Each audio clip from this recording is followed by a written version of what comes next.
Do the la la la thing again. Are we live? I'm finding the thing.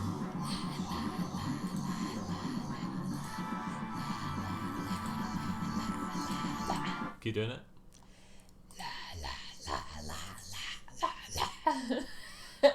Keep going. Keep going. It's good. What was the other thing? You're going, witch! Witch! Keep going, it's good. Witch! You're nailing it. You're so good at this. Witch! Keep going.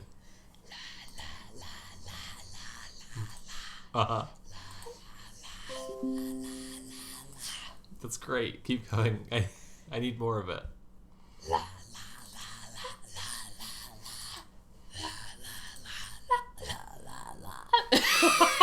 Did you just burp? No. It's very You skilled. just reached a new level of goblin demon. No, yeah, we are live. Oh yeah, we were live the whole time. Well, I figured, but come on. What do you mean, come on? What does that mean? What does come on mean? Everyone's having a wonderful time writing. Hey, to watch my vid, yeah. Keep doing the song. Abortion Queen, Saint Bridget. Keep doing the song.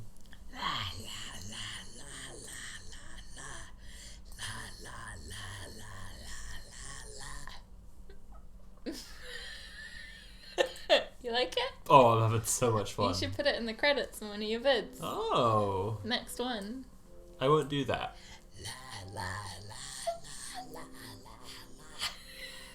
We just watched a movie where they were doing that noise.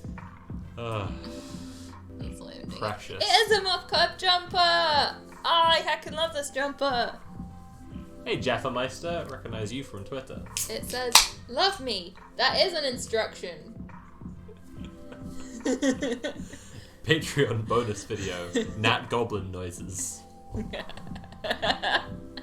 Nobody wants that. I don't know.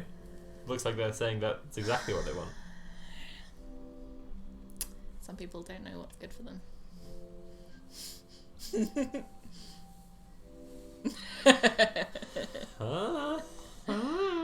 We'll see then.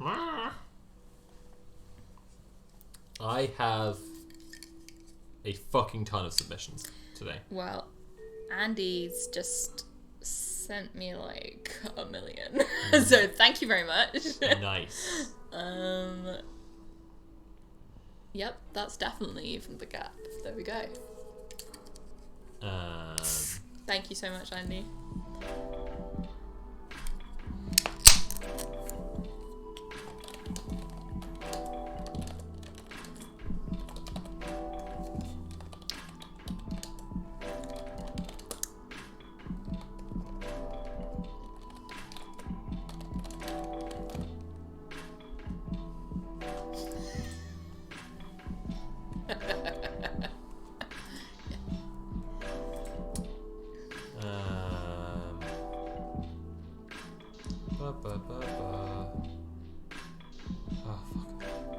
Okay, back to the chat.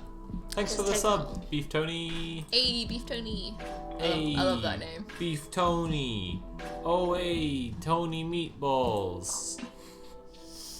I just found out that there was a gangster who was called Tony Meatballs, and I'm not really likely to stop anytime soon. Going, hey, yo, Tony Meatballs. It was a news clipping where he was arrested for being a gangster. So do you want to read first, or do you want to play first? We could just let them vote, even. Yeah, whose posts do you want more? If you want more of... if you want my posts first, which is my submissions, by the way, not actually my posts that I found yet, then subscribe. We're and if you want outsourcing hers, all then of our cheer. work to the audience. I'm kidding. Just give me your money anyway, and say which one you want. Oh. Just say with words. Yeah. Use your words. Give your money.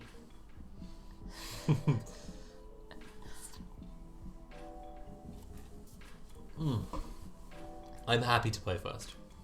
Okay. On the other hand, I have been playing video games all day. Maybe I should read first. I'm happy to read first. Are you happy to play first? Sure. You play first. Okay. Okay. I've got quite a few posts to get through, so you play first. Okay. Natalie is primarily motivated by money. She is a capitalist shill, so subscribe to the channel to keep her motivated. That's not true. That's very true. It's not true.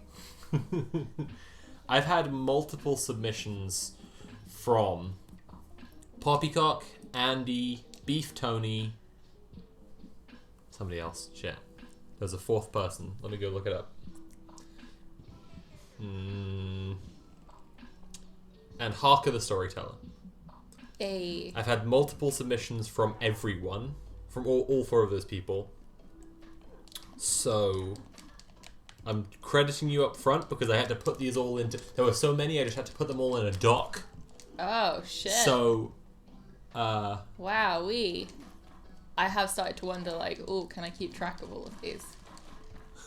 yeah, that's my problem today. So I'm just crediting those four people up front, and I'm just crediting those four people up front, and then I'm just going to read all the posts. Nice. And I don't know who's from who.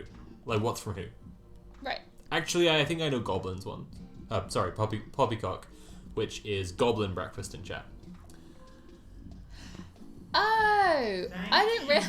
What's up? I didn't realize Poppycock was Goblin Breakfast. Well, now you do. Now I know. Okay. Oh my goodness, that's so funny. And They Goblin is Goblin Plus. Yeah. Okay. Which is the advanced form of Goblin. I'm gonna start. Who's ready for some posts? Who's ready for some delicious posts? I'm ready. Feed me those As posts. the stream title says, Marx failed to predict posts. Maybe by finding the best post. If we can do that today, if we can find the best post, we may reconcile the left's problems, and bring everyone together and unite the working class. That's how it works. Those are the stakes today. Alright. How do I, 28F, and my wife, 27F, renegotiate boundaries with my family regarding money and vacations? This one's a rager. Okay. This one, I'm going to start you all off with. It's going to make you mad. Oh no. It's quite annoying. It's just one of those ones you're like, piss off. My wife and I both have well-paying careers, and we're both women, so no kids for the time being. Because we're well off, we've shared our money with my brother, let's call him Nathan, 33M. My cousin's called Nathan. It's a good name. And his family, 33F, 8M, 8M, 6F, 4M. So we can go on a nice vacation together a couple of times. My brother and his family are not well off, so they'd never be able to afford trips on their own. We don't pay for 100% of these trips, but we pay for the overwhelming majority of it and do all the planning, booking, travel arrangements, etc. Summer is a doctor, and this year has been extremely hard on her with the epidemic. Shocker, right? I don't think she was this stressed during med school, and I've done everything I can to support her, taking over all the chores around the house, cooking every night, renegotiating my work schedule so I can always be home before she is and have dinner ready, etc. Aw, that's great. Right. But, like, that's... Yeah, it has been a fucking awful year for doctors. Like, Jesus. Right? Mm-hmm. So... with the vaccine news looking like there's finally light at the end of the tunnel, I started researching a dream vacation for the two of us, one of those trips we talked about doing but never seemed to have the time or money for. It's obviously too soon to make any concrete plans, but even assuming pre-COVID prices and whatnot, we wouldn't have the event/luxury spending to go on a vacation or do anything super fancy again for at least a few years, possibly more depending on how the dust settles. Summer and I have talked about it and we agreed to do this. Well, my brother noticed me posting on Facebook about planning the vacation and said our prospective vacation seemed like it would have nothing for his kids to do. I told him that we were looking at a vacation for just the two of us and for something we love. No one else was coming on the trip. My brother blew up at me, yelling about how we're selfish and robbing his kids of their childhood adventures and chances to see the world. I told him that it was our money and we'd agreed on how to spend it. My brother got even angrier, and I admittedly did not help when I made a reply saying we want to dive all day, drink all evening, and fuck all night. No one else is welcome. And in the end, I appealed to my mother to help since she's always been a peacemaker in my family.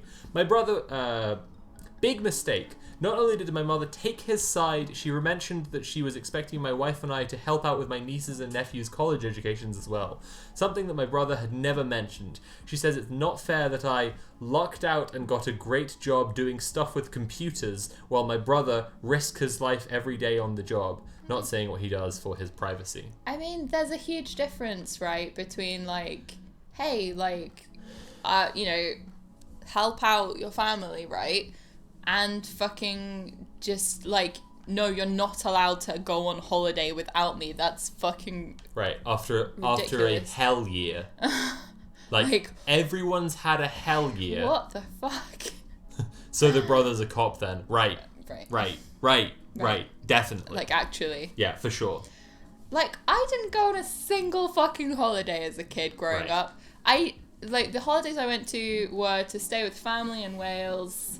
We went on one holiday to Scotland. I'm not gonna that's my entire childhood. They'll be fine. the kids will be fine. If they don't go on this one holiday that is not for them. They will, in fact, be. I'm not going to read the rest because it's just like wrapping up, like, what should I do? Blah, blah, blah, blah. And it's the boring part of the post. I'm going to skip along to... Alright, I know this one's from Harker because I actually saved That's the tweet. horrendous, though. What the fuck? Okay. Yeah, no, it's fucked. What the fuck? It's really messed up. Like, yeah. Andrew, shockingly, the kids will be fine with it. Yeah. Okay.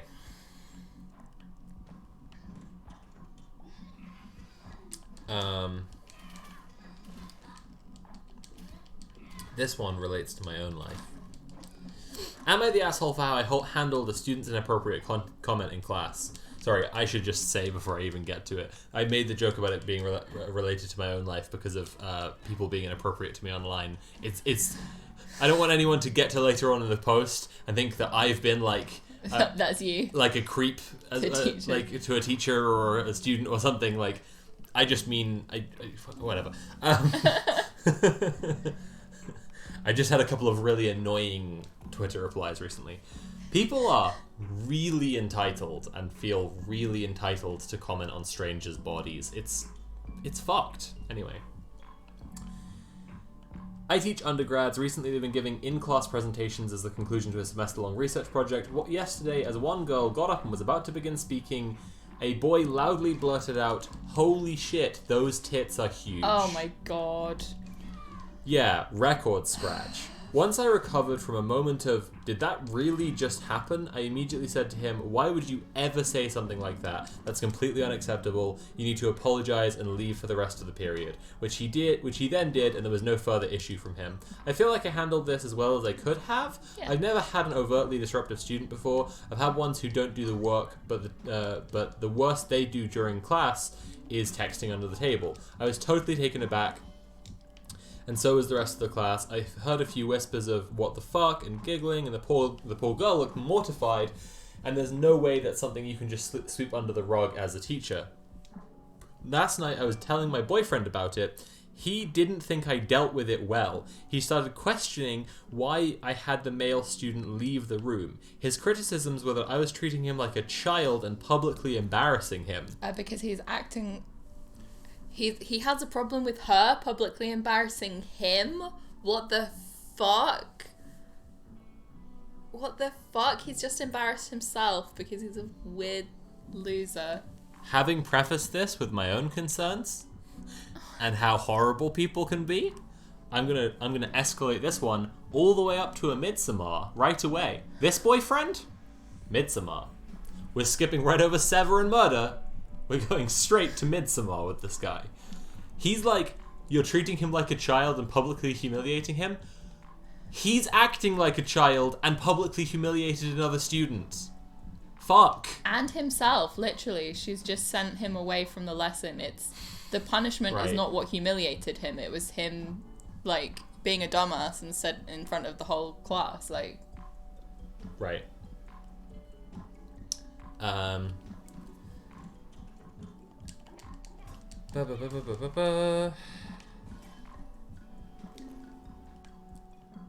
When I counted that the female student was the one publicly embarrassed and I wasn't going to make her go on to present with someone who just harassed her in the audience, he said, "Oh, Jesus, not everything is harassment. Yeah, it was horrible timing, but guys his age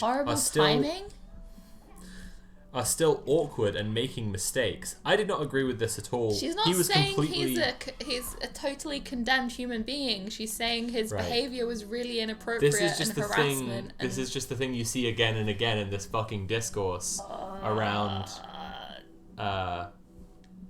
This is just the thing you see again and again in this kind of discourse around, like, cancelling, or especially when people try and counter against, like, Me Too or whatever. It's just like... No, people aren't just writing off guys forever, you know? Literally, but like if you just say the keyword, like, harassing or abuse or, you know, anything, that means that you think that person goes to hell right now. Exactly. It's fucking ridiculous. And sorry, 1 second. Yeah, it's fucking ridiculous, and it's like a culture that allows guys to just get away with this kind of shit writes off, permanently writes off the lives of a lot of people. Right. Just completely, right? But calling out someone's behavior gives them an opportunity to learn and grow. That's generous She's actually to them. helping him. She's giving him an opportunity to learn and grow. And she said that he wasn't a problem for the rest of the time, which is like, okay, so it seems like probably it worked then. Right. I did not agree with this at all. He was completely missing the point. I started feeling like he thought that what the male student did was okay. He said he didn't think it was. He said he didn't think it was, but that young men need to be able to make mistakes without a woman crucifying them for it. Sending them out of the lesson. Right. This is exactly the same shit. It's like you just constantly have people. Yeah, you can't just throw people away. You have to let people learn and grow. And it's like, fuck, man. Like, that's true, but how much do we have to? Like, firstly, how much do we have to? Because what you're saying is that we have to not reprimand people for anything. People shouldn't even learn that what they did was a mistake. People shouldn't even tell you, hey man, that wasn't cool, and you should just go on thinking it was an acceptable behavior. Well, there's it's just these snowflakes these days can't even handle being sent out of the classroom for bad behavior.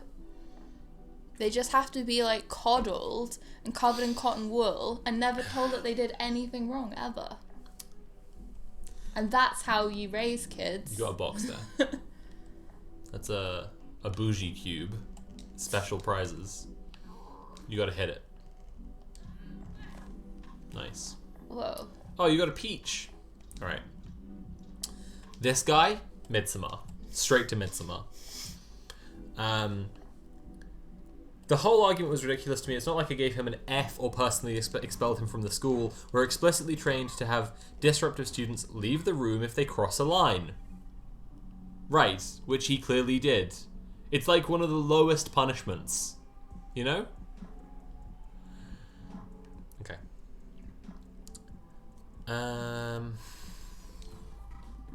Okay. I'd clearly...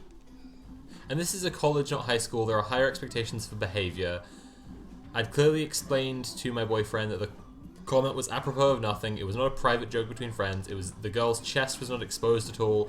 There is no situation in a classroom where making a sexual remark about someone else is acceptable ever. Yeah, he just spontaneously decided to humiliate her, and maybe he regretted it later. I hope he did. Sounds like he probably did. He probably did if she like, but only because she set an example. Right. Like that's the. Fuck, man. Sometimes teenagers spontaneously decide to humiliate each other. Doesn't mean it's okay.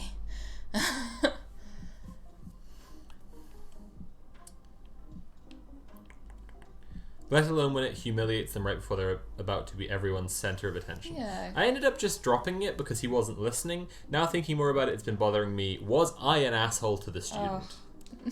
Edit, I've replied to some comments, but for some reason my comments aren't showing up when I log out. Don't know why, but I'm assuming other people can't see them either, but they are visible on my profile. So Harker actually got involved and replied in this thread. Harker, who sent me the post. So Harker replied to the first post to OP. I am a high school teacher, brackets, in training, and I'd act exactly the same. If the dude wants to behave like a child, then he can be treated like a child. He had every opportunity to not be a shitheel and yet failed to do so. The misogyny and absolute garbage that goes into that kind of behavior is the same that goes into catcalling. It's not about expressing actual thoughts. And it is catcalling. Yes, it is, yeah. It's about expressing power over women, and that just sucks. Absolutely. Assuming what you want a valuable, positive, and constructive learning environment, you need to curate that space. Sometimes that means ejecting those whose opinions and behaviors are incompatible with free and open discussion.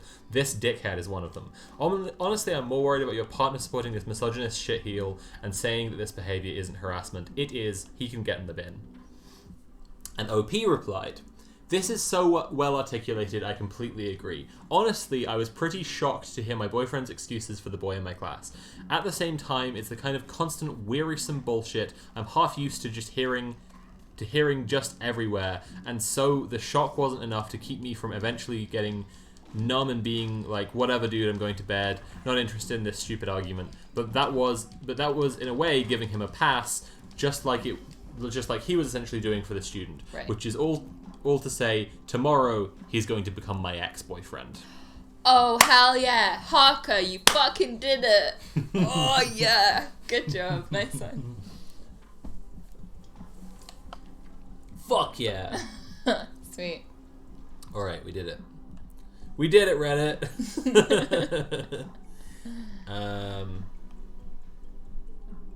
Alright. Oh, fantastic. What was I gonna say?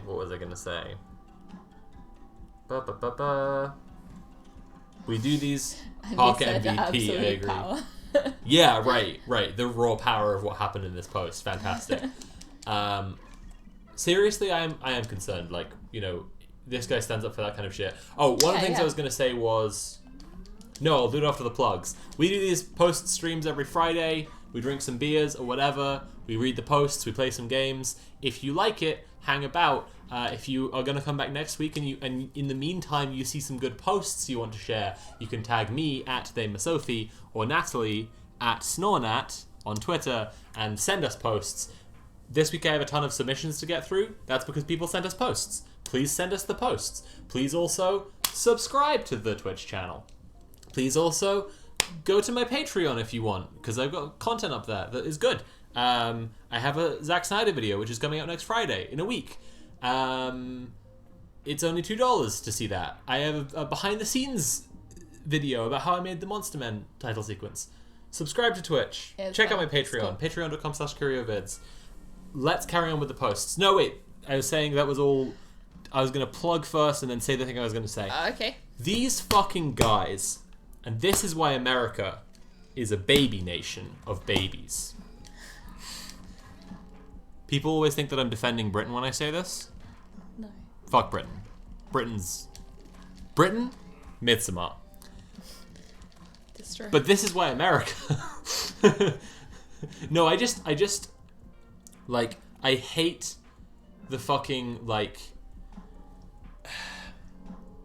You're silencing me shit, the fucking free speech shit. I hate this. I hate the, like... I shouldn't face any consequences for expressing anything of any kind, right? It's like all these fucking toxic spaces. Thought leader. Nice. All these fucking toxic spaces, like, fucking game live chat or whatever, right? We just had this discourse, right, around Twitch with Ferociously Steph. She making very good points about how people who are some kind of minority, they get ejected from this space because it's the shouty fucking cishet white guys who just like dominate that space, And it's exactly what Harker said. It really stuck with me because it's something I say all the time. You have to curate good spaces. You have to put work in. It's actually work, and that's deliberate, Yeah, right. That's like half the job of a teacher. This is why I hate this kind of this like, libertarian approach to free speech, right? Only negative freedoms, no positive freedoms. Right. No work to try and create free speech. No work to try and ensure people a place to speak by not letting them get harassed, right? But only shaming people when they try and stop harassment, Only complaining when people call out hate speech. Right. That's my point. That's the point I wanted to make. Was there more? I'm sure there was more. I'm a little bit dizzy from my beer. Well, on this. So you have to curate. You just have to put the work into this kind of stuff. I say this all the time. You know, running a Discord for people who, you know, if you have a Discord and you're thinking about this kind of stuff, right? Or my YouTube comments or my Twitter replies, I try and curate this stuff. You know, one of the reasons I hate Twitter one of the biggest reasons I hate Twitter, right? And it's a common reason why I also hate Reddit, is that someone who makes a post doesn't effectively have the ability to curate their own feed, to curate the replies to them. They don't have the ability to go, that person is a shitheel and a shit stirrer and is ruining everything, so I'm just going to make it so they're not in my replies, you know? But on YouTube, you can say, hide this person from my channel. On Discord, you can delete things, you can moderate, you can kick people, all this sort of stuff. You can do that curation work, it's just that, like, and then the platform doesn't give you the ability to do the same. There's no, like, middle ground on Twitter between, like, you block people or some alien on another planet may step in and make a decision occasionally. It's fucking ridiculous. That's what I mean exactly. It's like there are actually middle ground solutions available between Twitter has to moderate everything perfectly with perfect morality and total chaos, right? And that's the thing that just like gets completely ignored. Okay, that's what I wanted to say. It takes work. I'm glad Harker said that. Let's go on to the next post. Heyo. Oh yeah, I was gonna do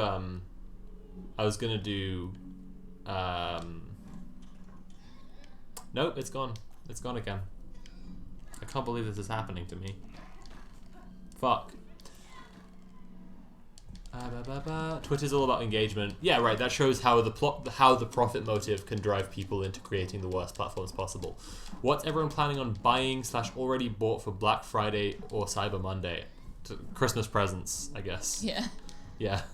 Just holding out for the right moment to buy all the family Christmas presents. Here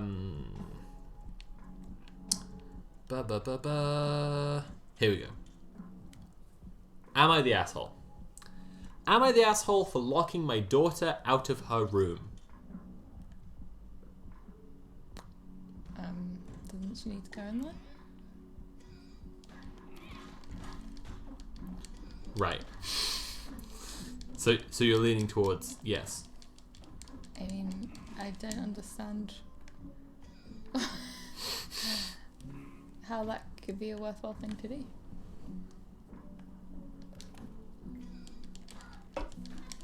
Out of her room. Out of her room. Not locking her in her room, locking her out of her room. Right. I mean, I'm leaning towards yes as well. Anyway. Throwaway because I don't want this tied to my main. Regular Redditor, you know, doesn't want this behavior to get tied to his main, you know. It's fucked. Sorry, actually, I don't know if it's a he.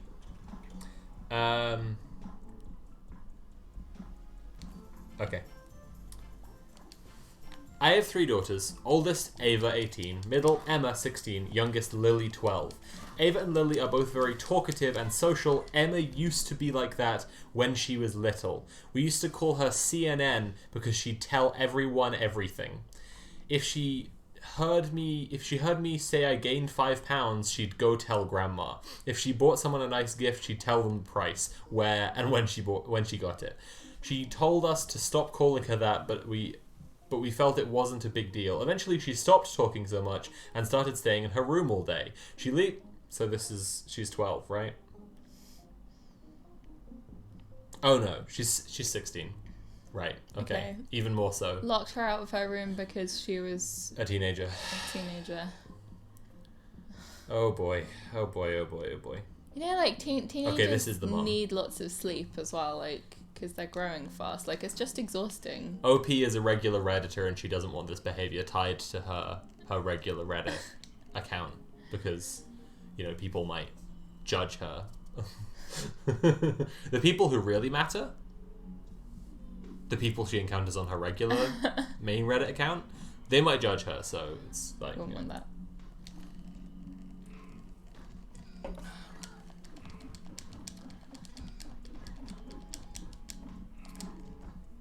She leaves for school and goes straight to her room when she gets home and won't come out until dinner. I want her to be more outgoing and talkative like her sisters and her sisters. I'm not sure what happened there. She's written like her sisters and her sisters. Anyway, Friends. my husband and I started telling her she needs to get more talkative, more outgoing and talkative like her sisters. And her sisters, my husband and I started telling her she needs to get out of her room. It's okay. It was just the most confusingly. Okay. It was to the point where she'd sleep at her grandparents' house and none of us would notice. Over quarantine, she never left her room except for food, water, and to get to the bathroom. We asked her why she never comes out to hang out with us, and she said her sisters are loud and obnoxious and she doesn't like to be around them. Lady, lockdown is hard on everybody. Can you please not do this to your 16-year-old daughter? Please? Just please? Good God. Her sisters are loud and like to do things like loudly sing or yell songs and play rap music, brackets which Emma hates, but she sings musical songs in her room, so we feel it's about even. Yeah. But they're not doing anything to her. Emma went to sleep at her grandparents' house on Wednesday, and while she was gone, I locked the door to her room. I have the only key. When Emma came back and couldn't get into her room, I told her she was going to hang out with us. She was furious. She called her grandparents to pick her up, and she hasn't spoken to me since. Am I the asshole for trying to get my daughter to spend time with us? Yes, very simple. You think she's gonna have a nice time when you've, like, locked her out of her room? It's like, have you tried getting a teenager...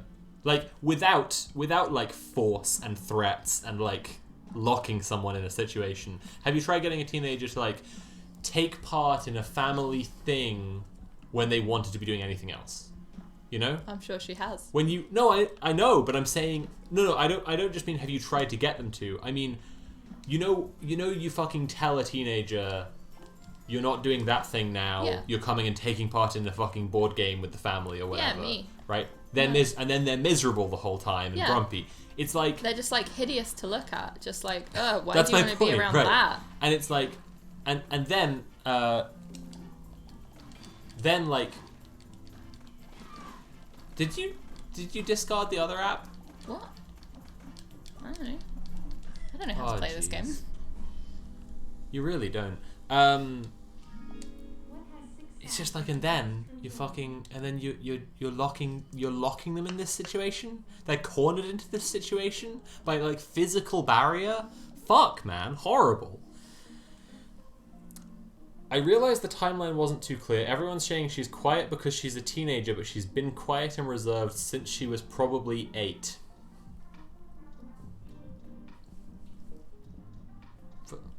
Fuck, man. And she's allowed to go to her grandparents' house whenever she wants. She still talks to them, but refuses to talk to us. She's been staying at their house since Wednesday. People are saying to learn about her interests. She loves musical theatre. We all think it's annoying and hate the songs and refuse to watch the videos and don't talk about it. Well then, okay. You just told her that everything that she has to say to you is annoying and not worth listening to, and then so she stops saying anything to you. Update: Emma's grandpa came today to get the rest of Emma's clothes and her medicines. He told us she's trying to get emancipated and they've uninvited us for Thanksgiving. I hope y'all are happy now. I was gonna say the fact that the grandparents are, like, just sort of casually letting her stay over there and that's where she goes as her safe space tells you there's a lot going on that's not in this post, basically. Big time. I'm wondering about her medicines there as well. Like, I'm wondering if she's, like, particularly, feels particularly isolated from the family. Right.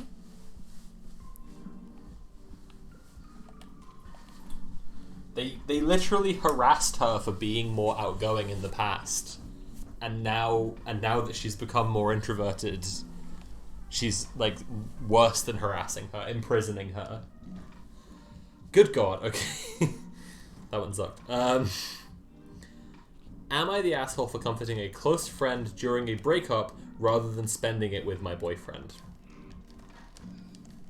I mean, obviously, no. I'm guessing there's some other context here. Or the boyfriend's just terrible. We've been in a long-distance relationship for 6 months out of the nearly 2 years we've been dating because of a rumored virus. Oh, come on. Okay, good start. This post is going well.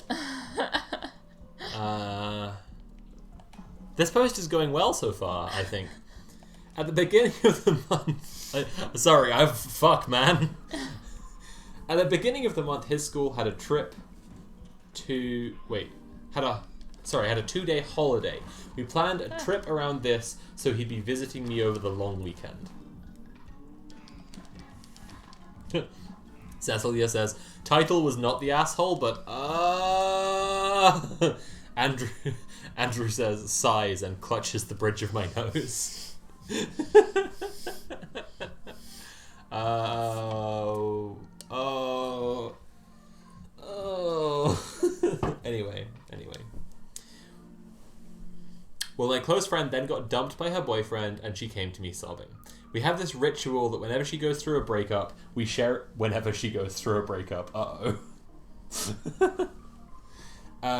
We share a tub of ice cream, watching rom-coms all day, then having a sleepover. Just so happens that it happened that our ritual was going to fall on the first day of his visit. I don't really see why you can't just put, like...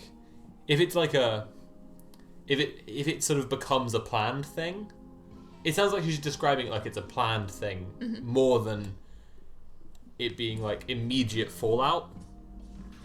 She's like, we have this ritual whenever she gets dumped that we'll have a sleepover and do all this stuff, you know? Yeah. Maybe it's just the way she's describing it, but she said, like... Whatever. I left the door to my house unlocked for him, and we even cooked meals, and I even cooked meals and packaged them in Tupperwares, but I wasn't able to get home until 10 a.m. the next day. Apparently he got mad and just turned around and drove 2 hours back because I wasn't there all day, but I explained in the morning that it was just 1 day out of the 4 that he was here and we could still spend the other 3 together. He wasn't having it, saying it was the first time we'd see each other in a long time and how my friend does this every month.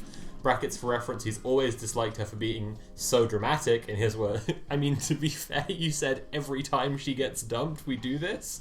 You've developed a regular thing that has to happen right now and can't be put off until after the weekend. Like, it kind of... Okay? Alright. My question is, am I really the asshole here for supporting my second best friend in her time of need? Firstly, these people are really young, right? Like... If you're naming her your second best friend... But all the comments are just going, you're the asshole. Rumored virus?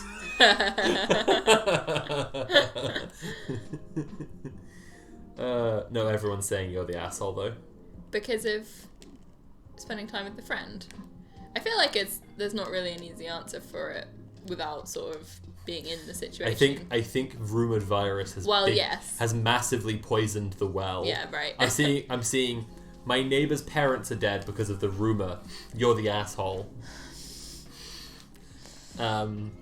She's definitely an asshole. No, I do sincerely think like she's just talking about it so much like it's a thing that could just be moved. You know? Right, so out of the two things, you know, it's less like she's really suffering and needs my help right now. And the more title like, sounds like this is an urgent thing that has to happen right now, but then you get into it in the post, it's a lot more like they could have just done their like sleepover, chill out with snacks ritual like next weekend or during the week or something. Commiserate kind of thing. Exactly, like it doesn't have to be a right now thing. Yeah. Yeah, fair. It's yeah. Okay. Am I the... So we're moving on. I'm just rapid firing these because we just got to get through them. I just got so many. I just got so many submissions today, folks. If you see posts, tag me, and your submission could end up being one of the long list I have to get through. Oh shit! You could end up being a chore for me. What an enticing opportunity. It's not a chore, it's a treat. Mm-hmm. Obviously, that's what I really mean. Am I the asshole? for saying Captain James T. Kirk has some fat titties.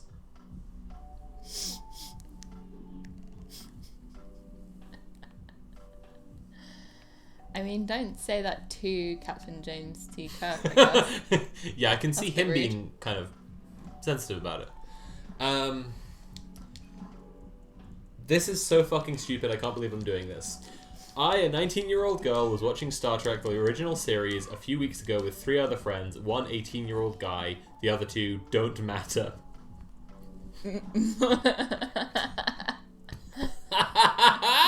Oh, just say it. Tip for any teenagers watching. Try writing this one as watching with an 18-year-old guy and some other friends. And then just don't bring them up again. Don't Go out of your way to say they don't matter. over a video call.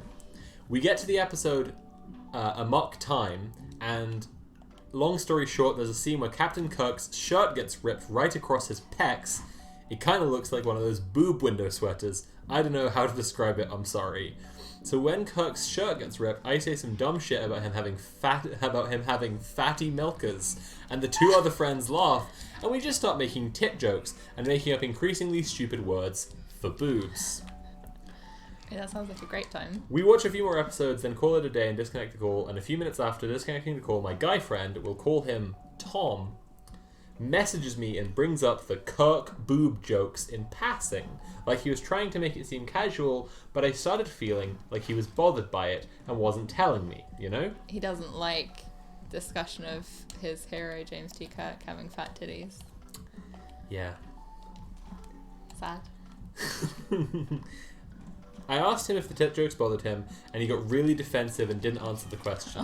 Later, one of the other 2 people that was there, so he does matter, we'll call him Mark, messages me and tells me that my guy friend was mad at me. Apparently, Tom had ranted to Mark isn't her guy friend. Tom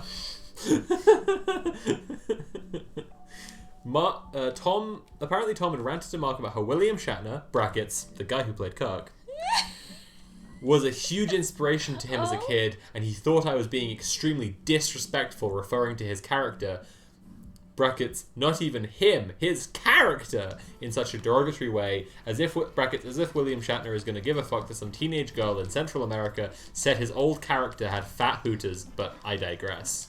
So Mark said I should apologize. I said it was stupid for Tom to have a temper tantrum over such a meaningless situation, and Mark said that was mean, so I caved and apologized. Brackets, and no, it wasn't a backhanded apology. I messaged Tom and said I didn't mean to be disrespectful towards someone he looks up to, and that I'd refrain from doing it in the future. Oh.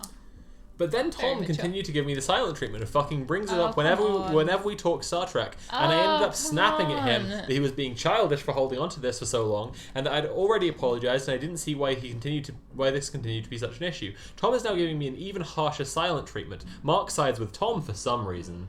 And the other friend just thinks the whole thing is funny. I don't think I'm the asshole, I'll admit it, but some outsider perspective would be nice. Am I the asshole? It's like, guy shouts out, look at those tits, when a female classmate is about to give a presentation and humiliates her in front of the whole class. He gets defended by other men. Goes, look at James T. Kirk's fat titties, and apologizes sincerely, and gets the cold shoulder, like, from that point on. Cis men understand class solidarity, is what we're saying. Cis men implicitly understand class solidarity quite well. It shouldn't be too much of a stretch to educate them on it.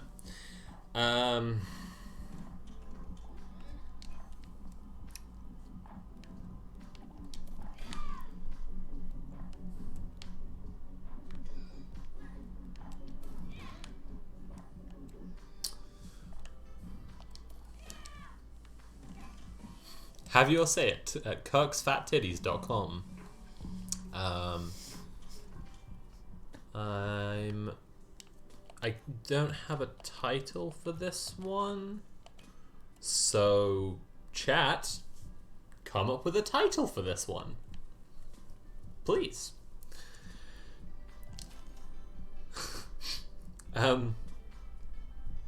This post has reached one of our comment/comma limits. The text of the post has been preserved below. How's that? That's something that the mods have added on before copy pasting. I It's assume too popular? it was either downvoted to oblivion, Okay. or too many people tried to comment on it because it was too controversial. Right. Either way, let's read the post. This might be a little confusing and hard to understand, but here's the little backstory to make it easier. As of 5 months ago, my family and I have been suspecting my dad has some form of dementia. Okay. And we've been noticing his tendencies and behavior for quite a while before we finally got him tested. The whole process did not just take 1 month, but was an ongoing process over many months, brackets, around 3. During this time, our doctor told us they suspected it was dementia, we suspected ourselves. So of course I told my boyfriend this and let him follow the whole process. I told him how I was feeling, upset clearly, and told him how my dad was doing as well. But as of today, my dad finally got his long-awaited results, which of course were moderate dementia. As upset as I was, I reached out to my boyfriend in a search for comfort, but with nothing in return.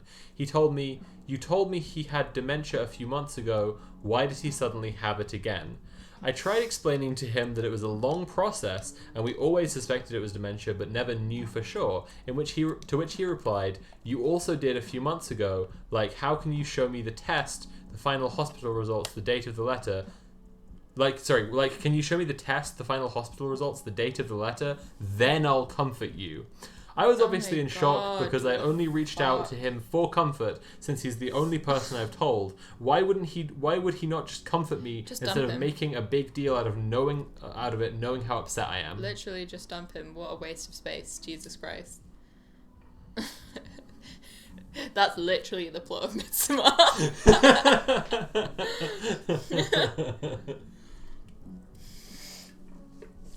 Yeah, that's a trash boy. It's no good. That's a garbage boy. Your boy is defective, I'm afraid. Okay. That one was annoying. Because the boy was annoying. She had a defective boy. I digress, we'll move on. This woman I feel also... like dump him, very simple, just like, okay, this isn't a person who's going to care for you at all. Yeah, he's doing a weird, Why would you bother investing in that relationship, even a tiny amount? He's doing a weird, calculation, a weird exchange for comfort. Do you deserve my presence? Yeah, that's no good. That's horrible. There's no point in bothering with that boy. Like I say, your boy is defective. Take him back to the store and get a new one. What are you doing? I'm just checking something. I just need to know if people like my tweets, okay? Jeez. What's your problem? Okay. This woman also has a defective boy. Mm-hmm. Boyfective. She's also suffering from good husband deficiency. Okay. Am I the asshole for telling my boyfriend my dad had dementia more than once? Okay. Am I the asshole for publicly emasculating my husband? Tell everyone to sub and stuff, and I'm going to be back because I don't really got to pee. Oh. I'm sorry. I'll read it in a minute. I just really got to pee. He just hit me really hard. But it's am I the asshole for publicly emasculating my husband? Okay. Looking forward to finding out what that one means. Everybody sub who wants to do that. Also, I'm hoping I can glitch through her head right again because that's really fun. There we go. That's what I'm talking about. Yeah, there's the brain. There we go. There's the... Show me the brain. Haha. There is a new episode of Next Slide Please today, Knives In. Thank you for talking about it. It's my presentation today, and it's all about Saint Bridget of Kildare, our lovely friend Lorcan, who's often in the streams, is the person who pointed me in this direction, because Saint Bridget of Kildare, she's an Irish saint, and one of her miracles is performing an abortion. Literally, that's one of her miracles. So I thought that was cool as hell and worth doing a presentation about.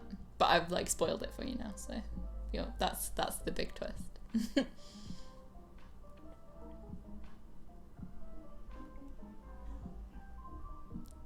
Abortion queen, exactly.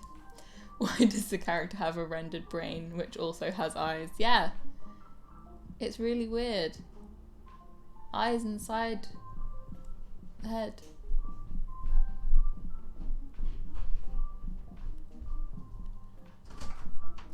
I did it, Pete. Are you happy for me? The brain does have a little smile. Happy for you. We're just noticing how the brain has little eyes and a smile inside the head, separate to her eyes and smile. That doesn't make any sense. Look at this. Oh, it doesn't hold it for long enough.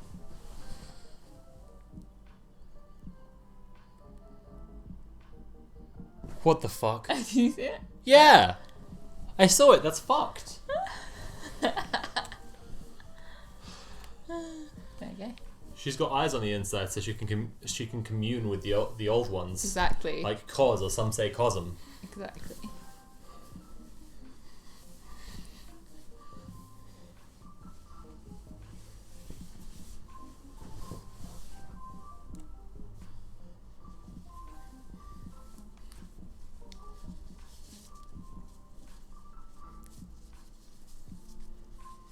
Thanks, pronouns in my bio. I did the little jingle at the start of the show. I'm really glad you like it. I'm proper chuffed with it. It's a good jingle. We're talking about next slide, please, just so everyone's clear.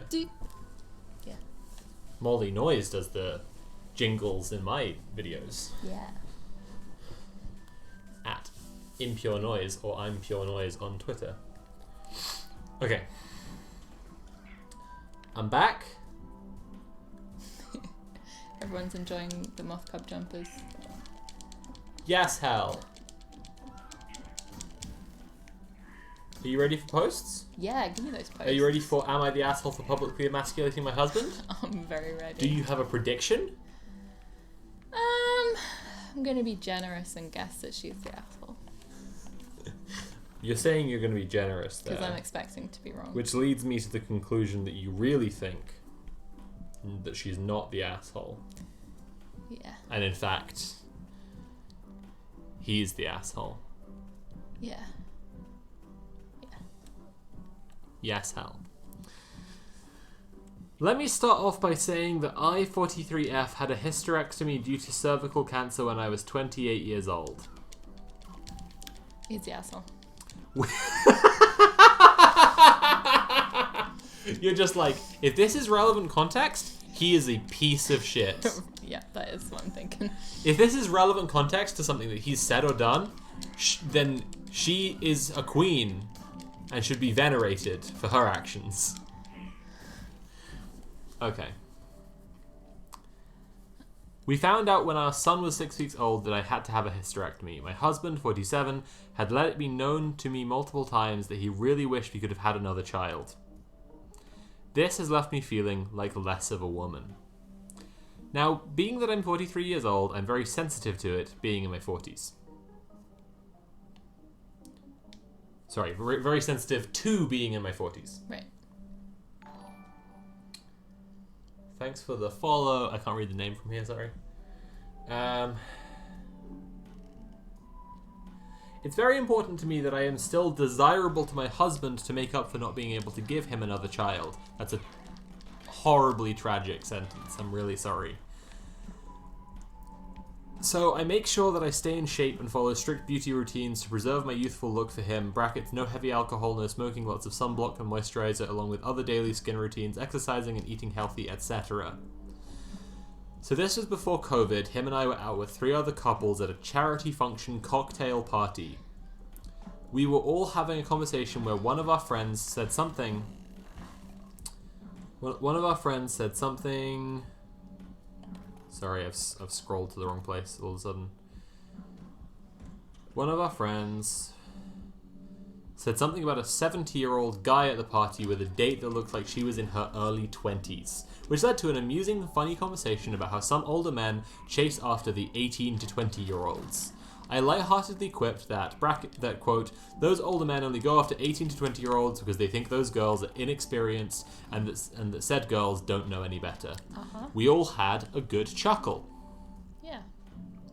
My husband then goes into Mr. Know-It-All mode and says, well, actually, biologically, it makes sense that the older men go after the younger 18-year-old. Nice one. Oh, because... Why do 70-year-old... No, I've got this one. Why do 70-year-old men go after early 20s, even 18-year-old trans women? Is it biological? Is it to do with the womb? Is it to do with child... Is it to do with... Because I know they fucking do, and you can't tell me they don't. I've seen the screenshots. I've seen the DMs.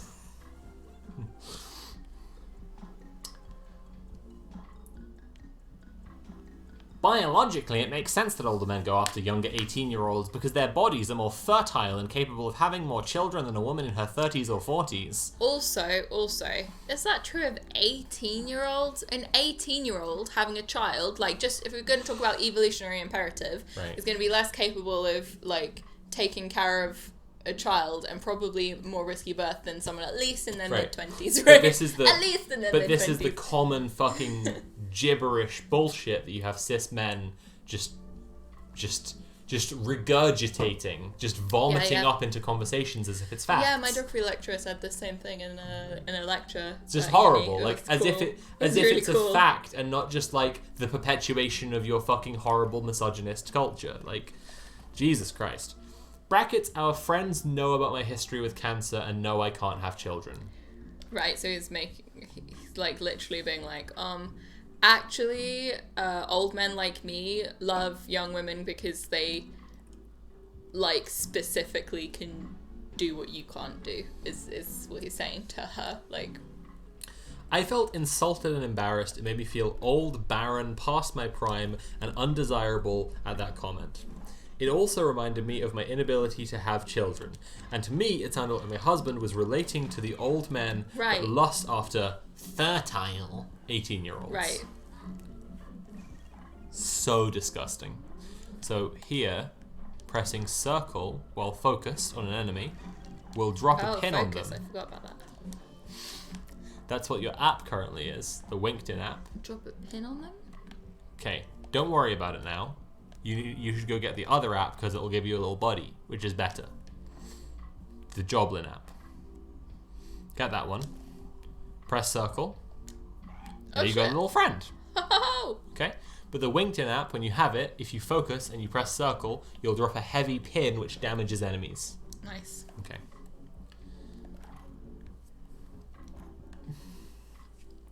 So I remained poised and collected, although I was shooting daggers with my eyes at him. I said, I suppose the reason why a lot of older women, or cougars, prefer 18 to 20-year-old men is because those men are more virile and have more stamina than some guy in his 40s who needs Viagra in order to keep it up. Might I add that my husband needs Viagra and has a prescription for it. Well, the car ride home, he said that I emasculated him. I'm sure I did, but am I the asshole for it? Edit, I noticed some comments and I just want to clarify, no one knows he's using Viagra. I did not tell them he's on it. Also, he only mentioned wanting more children in a melancholy way occasionally for about a year after my surgery. Once I told him how him saying it and how I feel about the whole subject in general, he felt sorry and apologized and stopped telling me it.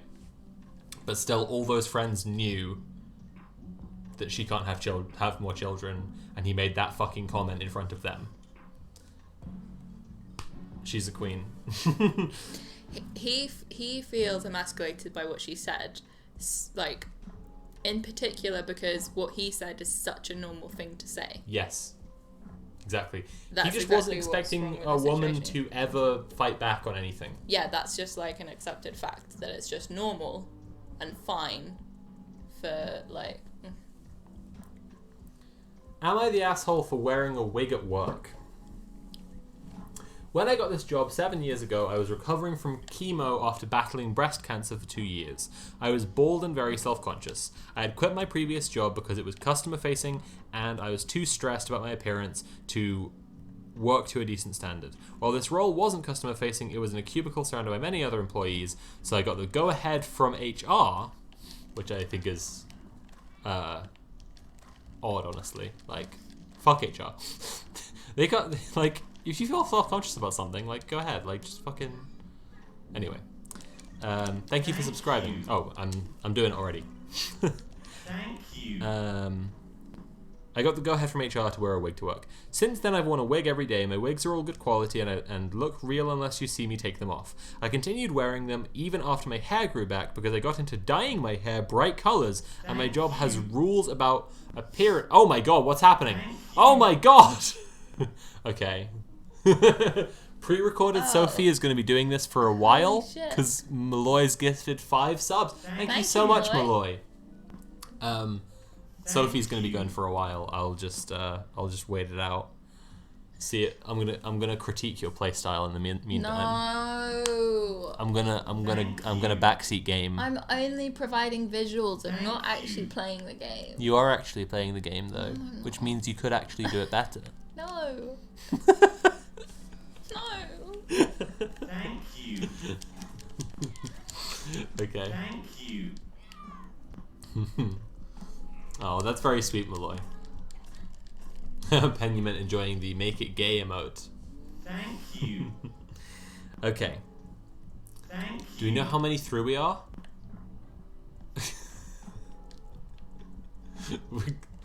It might still come back. Okay, I think we're free. I think we're free of the thank yous. I think we've had 12 thank yous now. Okay. Dyeing my hair bright colours, and my job has rules around appearance, specifically natural, no heavy makeup, unnatural hair colours, facial piercings, etc. First of all, burn your office to the fucking ground. Second of all, mostly She my had to co-workers... ask permission to wear wigs. She has to wear wigs to cover the fucking dyed hair. Like, what the fuck? So much. Like, wouldn't they have a problem with her bald head if they have a problem with women, Right. like with heavy makeup, dyed hair, right? It's like okay, so you know. Yep. And if you couldn't afford a high quality wig and you just Uh-huh. went with something like more fun to cheer yourself up because you know you can't afford one that looks like 100% natural, Right. right? So then it's just like, I'm very sorry I had cancer. I'm really sorry, HR department, for having had cancer. Fuck off. Fuck off. Fuck that.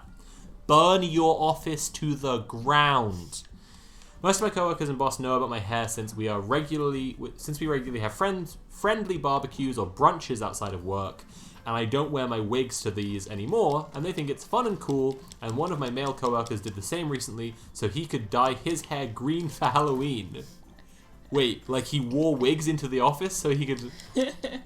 That's funny, but he shouldn't have to. Alright, back to the important bit.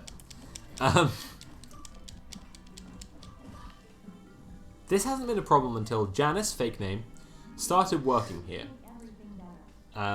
All she talks... I'm going to feel bad about doing this. Janice is my mum's name. I'm going to change it to a different name. Jeannie. Until Jeannie, fake name, started working here. All she talks about is how her daughter has cancer and how it's destroyed Jeannie's life. That's fine, I don't begrudge her talking about it. However, she recently saw me at the shops with bubblegum pink hair and asked me about it. I told her I dye my hair my natural hair and wear a wig to work, brackets. I didn't tell her about my cancer because I didn't want her gossiping to anyone about it. Only my direct boss and HR know. She immediately tore into me, saying it was selfish to take supplies, brackets, wigs and wig caps, away from those who really need it, brackets like her daughter, and said she was going to report me to HR. I said, go ahead, they already know, and she stormed off. What a weird fucking thing to say.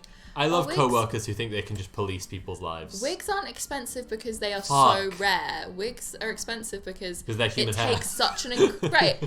Like- The human hair ones are obviously expensive, but they also they're so labor intensive Mm-hmm. to produce. That's why they're expensive, not because like they're running out. Right. Oh, fuck, man.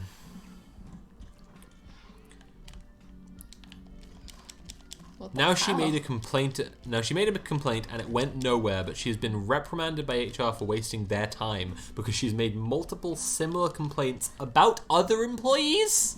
Is this the same person as the sexy potatoes woman?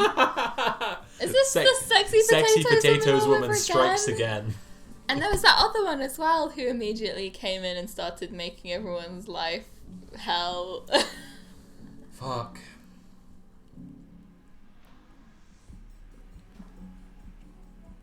Quite prepared to go. So you support communism then?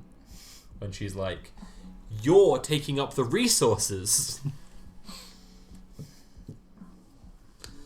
I thought for a second there was going to be some fucking like bizarre shit that it was like, how dare you dye your hair when you could be donating that hair to make wigs. That's what I thought it was going to be. I was like, wait, what? That would be wild.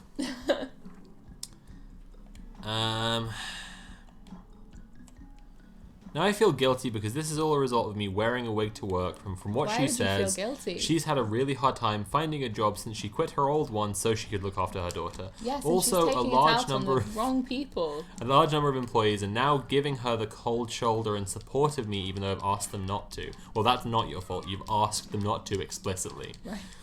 Am I the asshole for wearing a wig to work? No. Oh, edit. I didn't have to get permission from HR to wear the wig. I ran it past them because I was worried that it might breach their brackets, their quotes, natural appearance guidelines. My previous job was in retail, and I was told that I wasn't allowed to wear a wig, even though chemo had made me bald because it, quote, wasn't natural. Fuck. Fuck, man. You gotta just fucking behead the bourgeoisie. Jesus Christ. Let's read another post. I went quickly down a rabbit hole with how Orthodox Jews wear wigs because they're meant to cover their natural Right. hair, and I was thinking about Yeah. religious discrimination, and then I was thinking about labor laws, and I was thinking about garbage fucking societies that have no labor laws. Well, yeah, how I'm just look, behead the bourgeoisie. Let's read another post. Okay. Friend behaving increasingly strangely, and I don't know what to do. By the way, I'm going to queue up Andrew, I guess, on the Discord because it'll be Andrew will be coming on after this, and then we'll have your posts after. So let me just make sure I have Discord open and a chat with Andrew open. Let me just sort that out. Why is it not typing? Oh, there it is. Cool. Sorry about that. And back to the posts. Okay, this last one before we have our guest, Andrew, on. Friend behaving increasingly strangely, and I don't know what to do. The problem I'm having is with my 26F best friend, 26F. Fuck the way Redditors format their posts. The problem I'm having Didn't I get the game going? is with... I'm sorry, I should have clicked on it. That's my bad. There you go. Wait. The problem I'm having is with my 26F best friend 26F. I hate this. Fuck you, Reddit. We'll call her T. She and I have been friends for over 13 years since we were kids. Things were fine in my eyes until college. I met the man, 26M, I'm now engaged to, in college, and she started exhibiting odd behavior ever since. The first thing was T shaking her breasts in his face at an award dinner in front of her parents and staring me dead in the face. What? Okay, I feel like I'm missing some context there. I hope she explains this a little better. You know? I confronted her about it and she told me she thinks it's fun to make her friends jealous and she does it to all of them. Okay, I guess she did do that then. I was like, maybe she didn't do that. She's really just like grinding on her friend's BF. She's just said like, she does that. Looking her dead in the eyes, being like, this is fun. This is a fun prank. You got pranked. This is going on YouTube.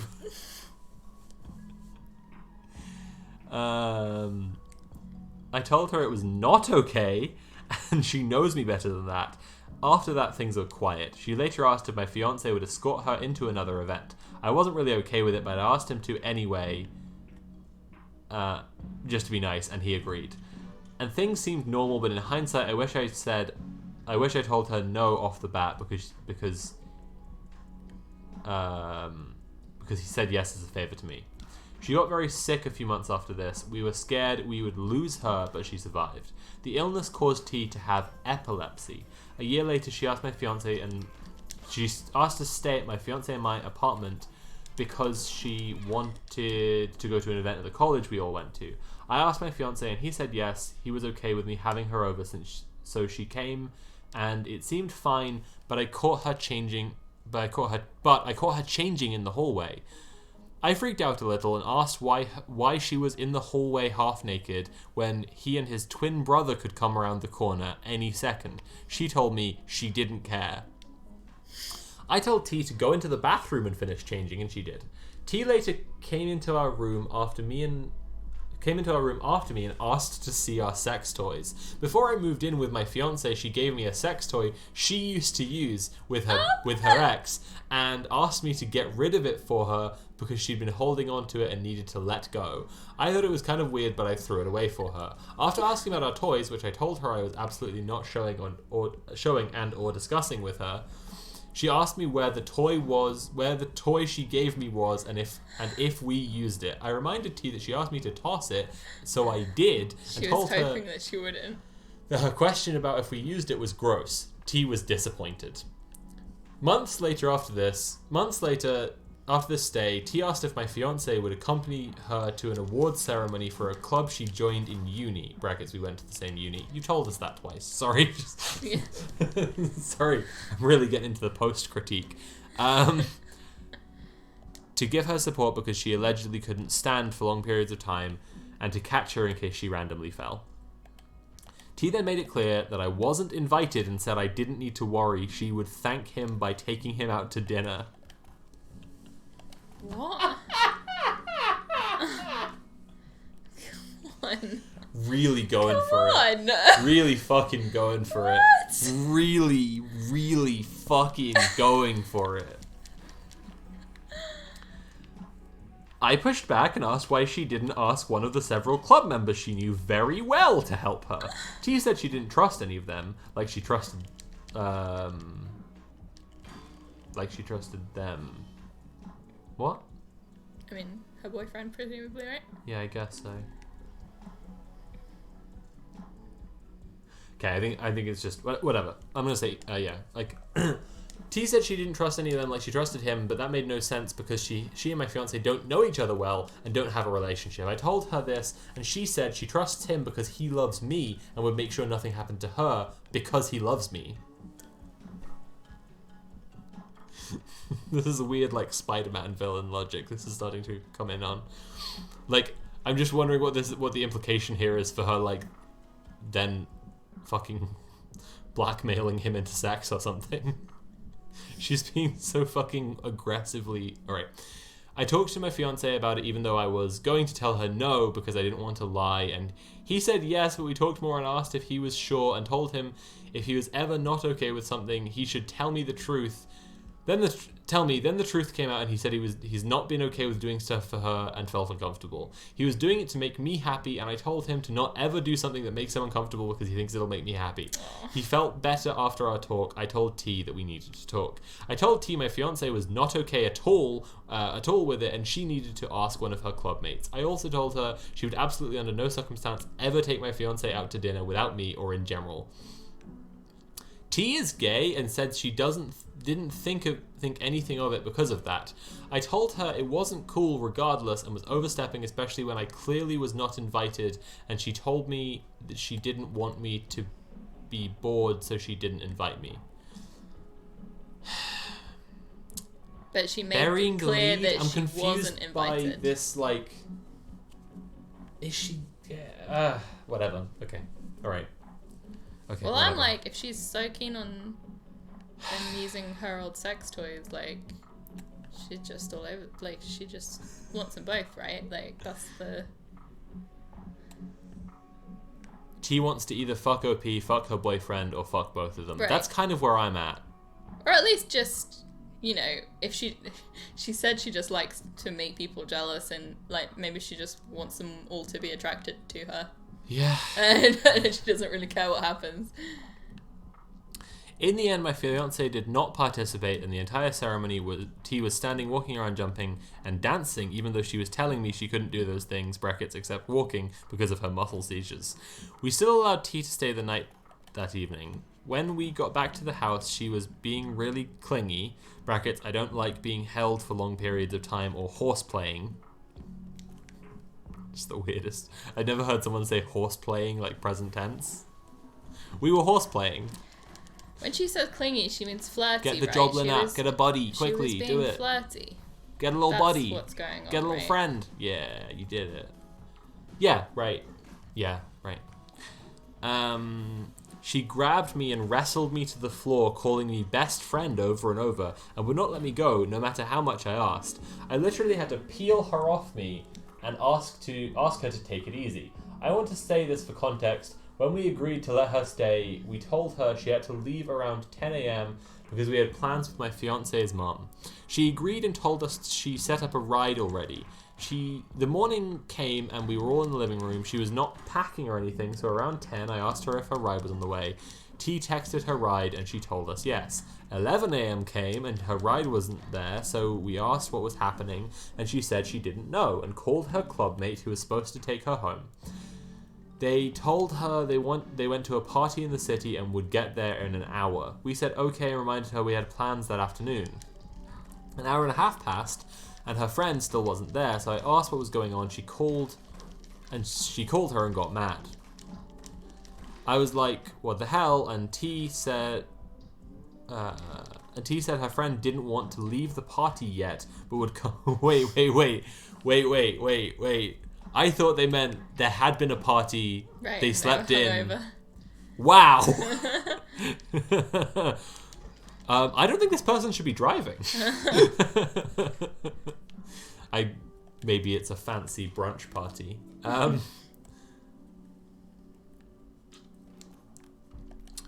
Didn't want to leave the party yet, but would come get her that night. We said no, What? that That wouldn't work, night? and I called her an Uber and paid $100 to get her to go home.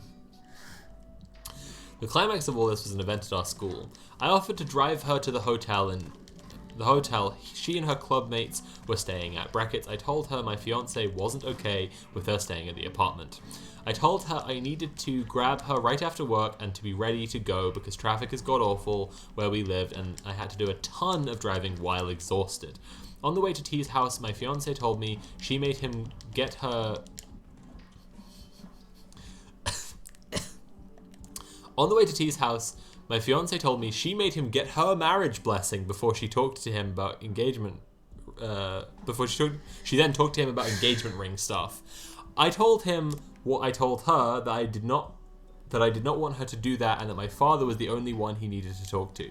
She did this behind my back and I was very upset. That's when I got to her weird. house from my job, she wasn't ready. I waited for about 10 minutes and we left. I confronted her about what happened with my fiance and T denied it vehemently. I pressed her for a while and she kept denying it and I finally told her he told me what happened and that I was not happy. She was upset he told me and I reminded her of what I said and that it wasn't cool to do that against my will and behind my back.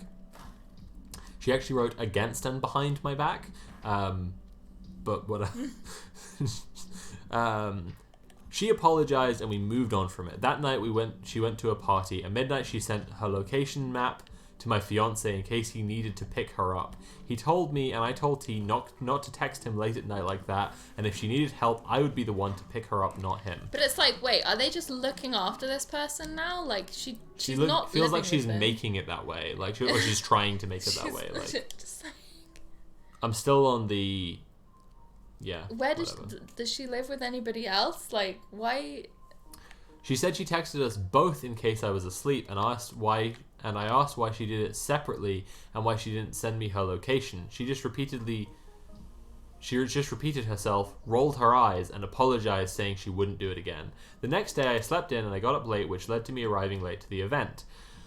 Okay, here's the event, right? I got to our university and started meeting up with all my old friends. I texted her to see where she was to go hang for a little while before finding my fiance.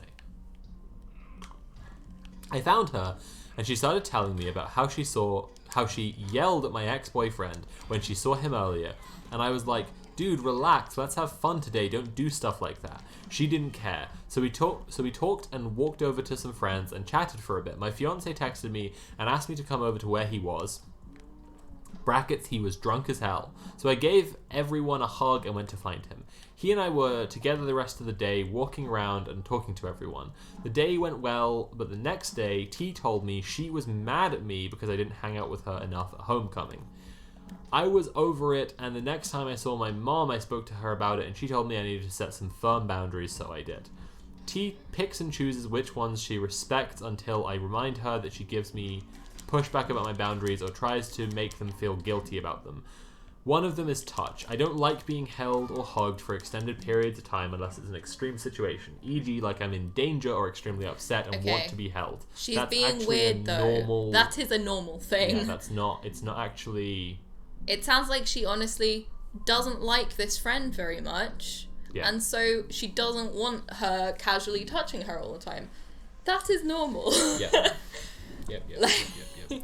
I've known a couple of people who've kind of been like, they really want to live the like life of fucking like New York apartment sitcom. They really wish they were friends. They really wish they and their friends were friends, right? And I've always wondered what it would be like if you just like, you know, if you didn't want to be friends with one of these people and they wanted to be friends with you, because they just like these people, when I've known these people, they've just been like so fucking deeply invested in like not just being like the closest friends and living together, but like controlling every aspect of their friends' lives and having a massively disproportionate say. And like, I'm just like, this is the horror movie version of that. You're just like insisting that your friend's boyfriend gets your blessing before proposing. You're just like, it's just fuck, man.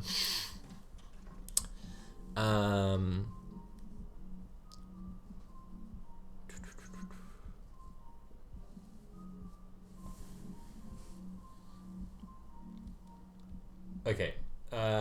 Anyway, she took her out for coffee and laid out all her boundaries and stuff. After wiping her single tear, T started asking me about everyone she knew was part of my fiance's family. Brackets, even the dog. I reminded her that I wanted to keep my relationship private and wasn't comfortable with her asking, especially after everything that's happened. T and I spoke about everything that made my fiance and I uncomfortable during our talk about boundaries. She said she didn't remember half of it, but apologized and said she didn't mean any of it. That's such a horrible thing, that behavior where like you're trying to assert that the boundary isn't real. Like you're willing to accept the boundary just as long as you can demonstrate clearly that you can still violate it just at least one time. Like, fuck off. No, you completely remembered the conversation. You didn't forget the conversation from 5 seconds ago. You very much remembered it and wanted to like prove that the boundary's unreal. Fucking hell. This person's the worst.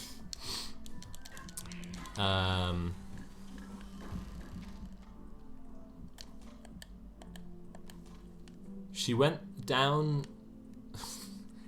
through like all of his family asking if she could talk to me about them, and I said no. I was getting upset What? because it was like if she couldn't know about him, she had to know about everything else in his life. Fuck. I moved out of his apartment because I got a job further away near Tees Township, and she knew I was not living in the same city with him. I would visit him often after I moved. Since the day T and I met for coffee, she started randomly asking if I was in his city or not. She would find news articles about bad things happening in his city and sending them to me, saying things like, "This is for anyone who lives in brackets fiance's city." I didn't respond to these Sever this messages, friendship. but they She's, made like, me uncomfortable. Trying to fucking upset you. It's just bizarre. Like, I don't even, like, this last thing, like, what the fuck? Like, anyway, there's more brackets even stuff the day before my birthday, but I've given you a lot. Please help me. One more thing I've asked her to be my wedding party, but she seemed Don't. upset about the people she doesn't know being in the party. I feel very uncomfortable and I'm wondering if I've made a mistake. Can I fix the situation? Should I give her space? Give her a lot of Give her space. She's incredibly controlling. Give her the maximum amount of space and no longer talk to her. She's upset about the people she doesn't know being in the party equals I'm upset that you have friends. Right. Yeah, no, yeah. This I'm is what I upset mean you about have just friends like that wanting to my just like friends. control, Tough. like to just have like a really unhealthy, disproportionate say in your friends' lives, and it's just like, fuck, man. All right, let's call Andrew. Hey. Okay, I'm calling. I'm worried that my voice and video settings will be wrong. No, they're good. Okay, cool. Hello. Hello! Can you hear us okay? How are we doing? I'm not bad. How's yourself? Pretty good. Can you hear us okay? Doing good? Yes, I can hear you well. Can everybody hear me okay? That's the Everyone in $1 million chat. question. Can we hear Andrew, aka Arkrat, who you can also see in the chat? Andrew. Yes. Is regularly in the chat. It's AR_Krat. Andrew does great streams reading stories, bedtime stories, and I listened to him, I think, reading, what was it, Sherlock Holmes? Yes, it was Sherlock Holmes and the Count of Monte Cristo. I'm currently on a self-care break, but when I come back in the new year, I'll be reading through Treasure Island, more Sherlock Holmes, and some Hercule Poirot stories as well. Lovely. Awesome. I love Poirot. I'll definitely tune into that. Yeah. I just did a we were recording Next Slide Please today, and I just recorded an episode about Arthur Conan Doyle. Oh my god, I have next slide please is on like the list of things to watch and listen to next. So I think I'll start them this week and then like do one a day, and then when I do the Conan Doyle one, it'll be like a treat for that one. Yeah, you'll be all caught up They're in time only short. in time for Conan Yeah. Doyle. Yeah. Absolutely. For anybody who wants to know, my pronouns are he, him, and it is an absolute delight to be on this show. It's an yes, absolute delight to have you, Andrew. Let me And as Glaucus has pointed out as well, Arsène Lupin, the gentleman burglar as well, who, the creator for that, wrote Sherlock Holmes into a story, and then the Conan Doyle estate sent them like cease and desist letters, so then they made Herlock Sholmes, which is a completely different, totally original character, do not steal. That's so funny. Herlock Sholmes sounds like the explicitly himbo Sherlock Holmes that Henry Cavill plays in Enola Holmes. Oh my god, yes. Yes. I'm just amending the name and pronouns to add Yes. you on here. I'm going to put brackets guest so everyone knows the person they're not seeing is the guest. The person they're not seeing on camera is Andrew. Okay, cool. Perfect. Yeah.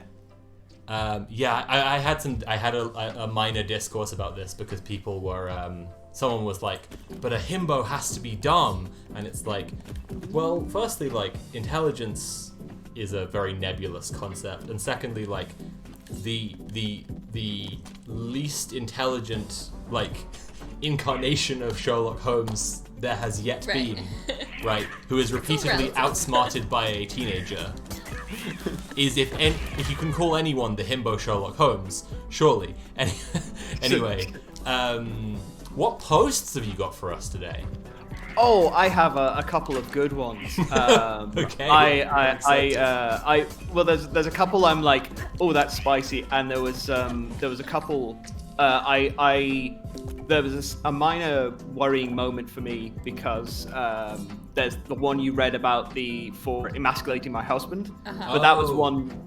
But that wasn't one I was going to read. That was just one that I enjoyed and sort of decided to keep aside.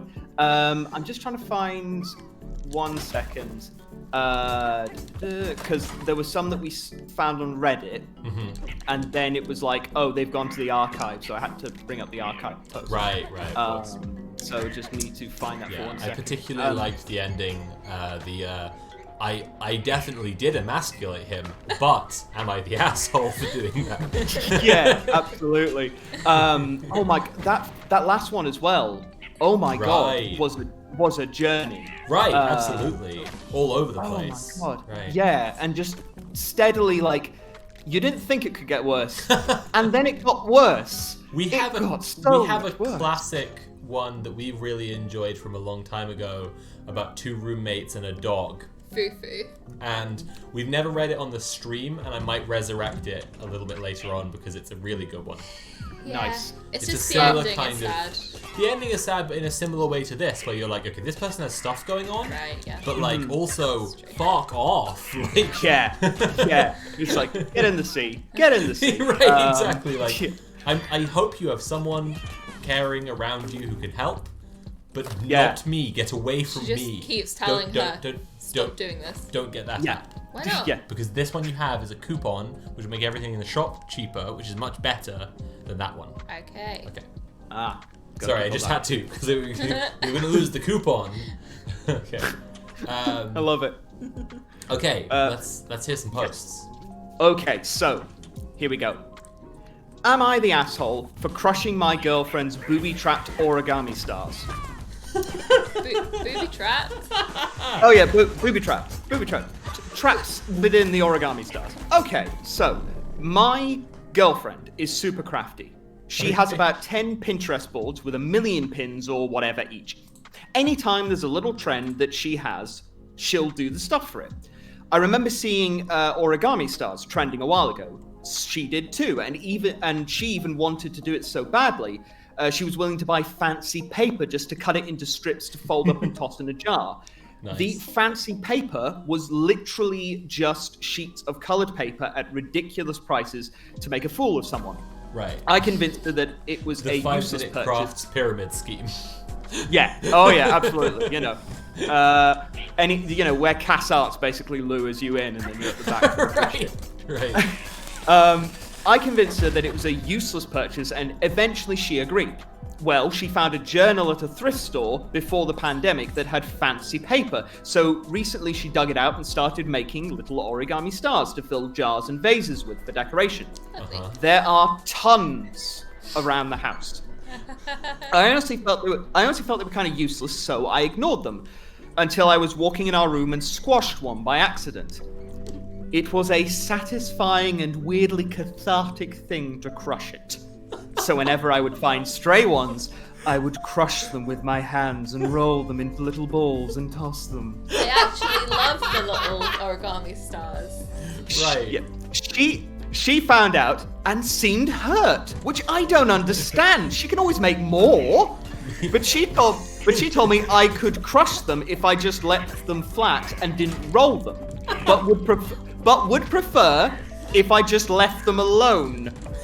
Me going up to straight couples and going, so which one of you makes the origami stars and which one crushes them and rolls them up and throws them away? I love it. I agreed, but did it again the same day out of muscle memory. Yeah. Just like, I did the one thing you asked me to, because, muscle memory, shucks. My girlfriend didn't notice the stars I crushed missing, so I just kept doing it to keep the star population thin.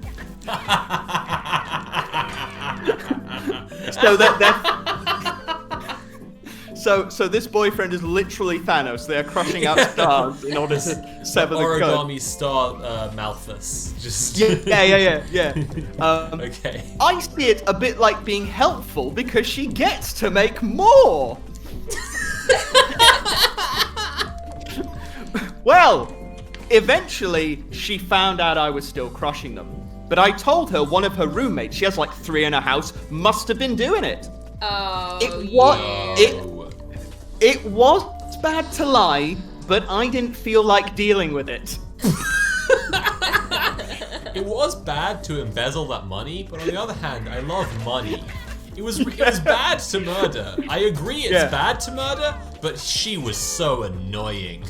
Yeah. In the spirit of the fact that I won't get to take part in a pantomime this year, I've decided to find a pantomime villain to read from.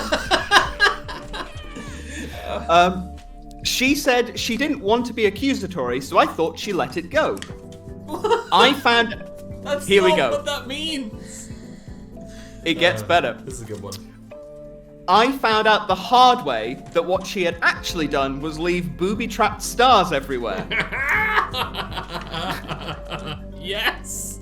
So, I idly squashed one at my computer desk, one of my only sacred spaces in her house, and a little dried ball of fine glitter burst inside it and went all over my desk and hands. Queen. The second I did it, she happened to walk into the room and see it, and her face dropped. She told me she wished I hadn't lied to her, and that she wanted to talk about why I do that and how it makes her feel and all that. I told her it wasn't a big deal. I was crushing paper stars, but she could have been the reason my PC got ruined because the glitter could have been sucked into it. Oh my god. I was frustrated. I tried to reasonably talk to her, but things escalated and she asked me to leave for the night. That night, all I want is to reasonably talk to people. God, I hate women. That night turned into a week. And now I'm not sure where we stand because she rarely answers my messages. All over Origami Stars. Am I? Oh, I might have been a bit of a dick, but feels like an overreaction. This is so funny. I know lying is bad, but I didn't want the blame. Yeah. What a dickhead. Yeah, that's a good literally the first comment is the glitter trapper's genius. Yeah, absolutely. God. So yeah, that was precious. They're both so funny though. She's just making these endless stars and then like booby trapping them. They could actually just be having a nice time together. Like, she makes some stars, he crushes some stars. It's fun for everyone. I do think she wants to finish her project though, right? But she doesn't have like a set goal. But weren't they for the jars? And she's filling the house with these jars full of stars. She's done them. But he's not picking them out of the jars. Like, the way I interpreted it was that she hadn't put them in the jars yet. I think she has. Okay. She's just leaving these jars full of stars everywhere. All right. It was kind of like by the way I understood it, one had rolled in his path, and rather than moving out the way, he crushed it and then realized he got a sick thrill from destroying something that meant something to another human being. It's like Michael Shannon's speech from The Shape of Water. He's just like, you know these origami stars? Sometimes I just crush them. Just to feel something small be crushed. God. Oh my god. This is someone you're glad doesn't own pets or allow near children. Right, exactly. Yeah. I've made those little origami stars, and they are satisfying to squish, and then you can plump them back up again. Hey, absolutely. Yeah. Sorry. Oh no. Okay, so this is one I don't have, but it's one we saw on the Something Awful boards, and I just had to read the title. Okay, beautiful. How do I, 24F, get my boyfriend, 27M, to dress up as the Grinch and gently caress me? Yes! Someone sent me this one. Gently caress is a word filter for those who don't know. Non-members of Something Awful can't see swear words and some other words as themselves, and they get converted into things like gently caress instead of fuck. So I don't have the one for that, but I just love the title, and it does convert. But I kind of like the idea that it's this really wholesome idea that she just does want to dress up and just stroke her as the Grinch. Well, I mean, like, villain. the Grinch's long, furry hands, like, it lends a lot to the idea of just being, like, petted by the Grinch. But it works. Yeah. It works either way. Yeah, there's you'll a get safe to hear it for work. later because somebody sent me this post. That's just wonderful. There's a safe for work and a not safe for work version. Amazing. Right. So the one I was going to read next. Am I the arsehole for calling my stepmom's sister an attack dog? I'm just gonna Probably go right out on a limb here, and this might be controversial with chat, but I think yes, probably, yes. Okay, so the verdict is probably. All right. I, 23F, have a god-awful relationship with my stepmom's sister. We never got along.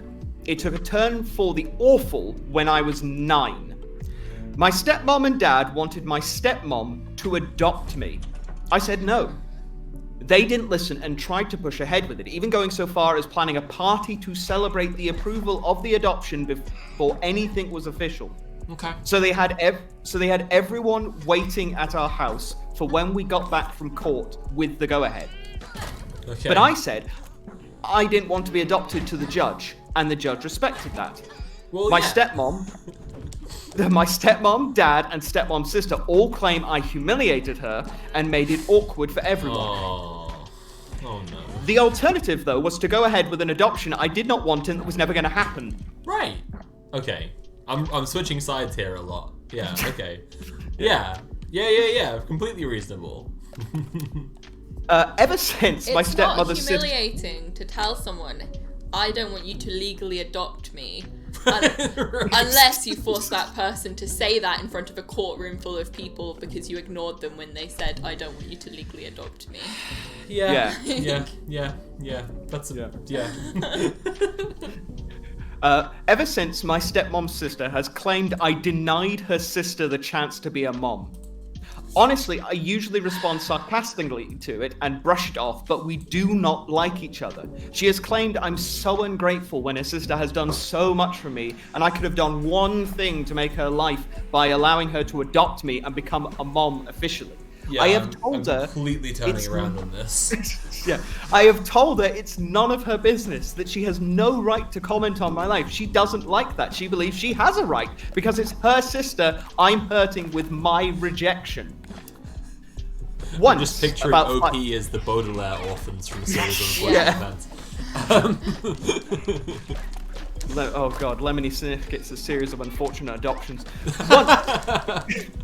Once, about 5 years ago, I told her if she thought bullying me about it would make me love her sister or appreciate her, then she was wrong. I told her it was annoying as fuck. Even though I cut her out after I was no longer living with my dad and stepmom, she still tried to pester me about it. During lockdown, she really got into it. She told me I was a bitch, I was acting like a brat, that I had no heart, and all this other stuff. I told her to stop.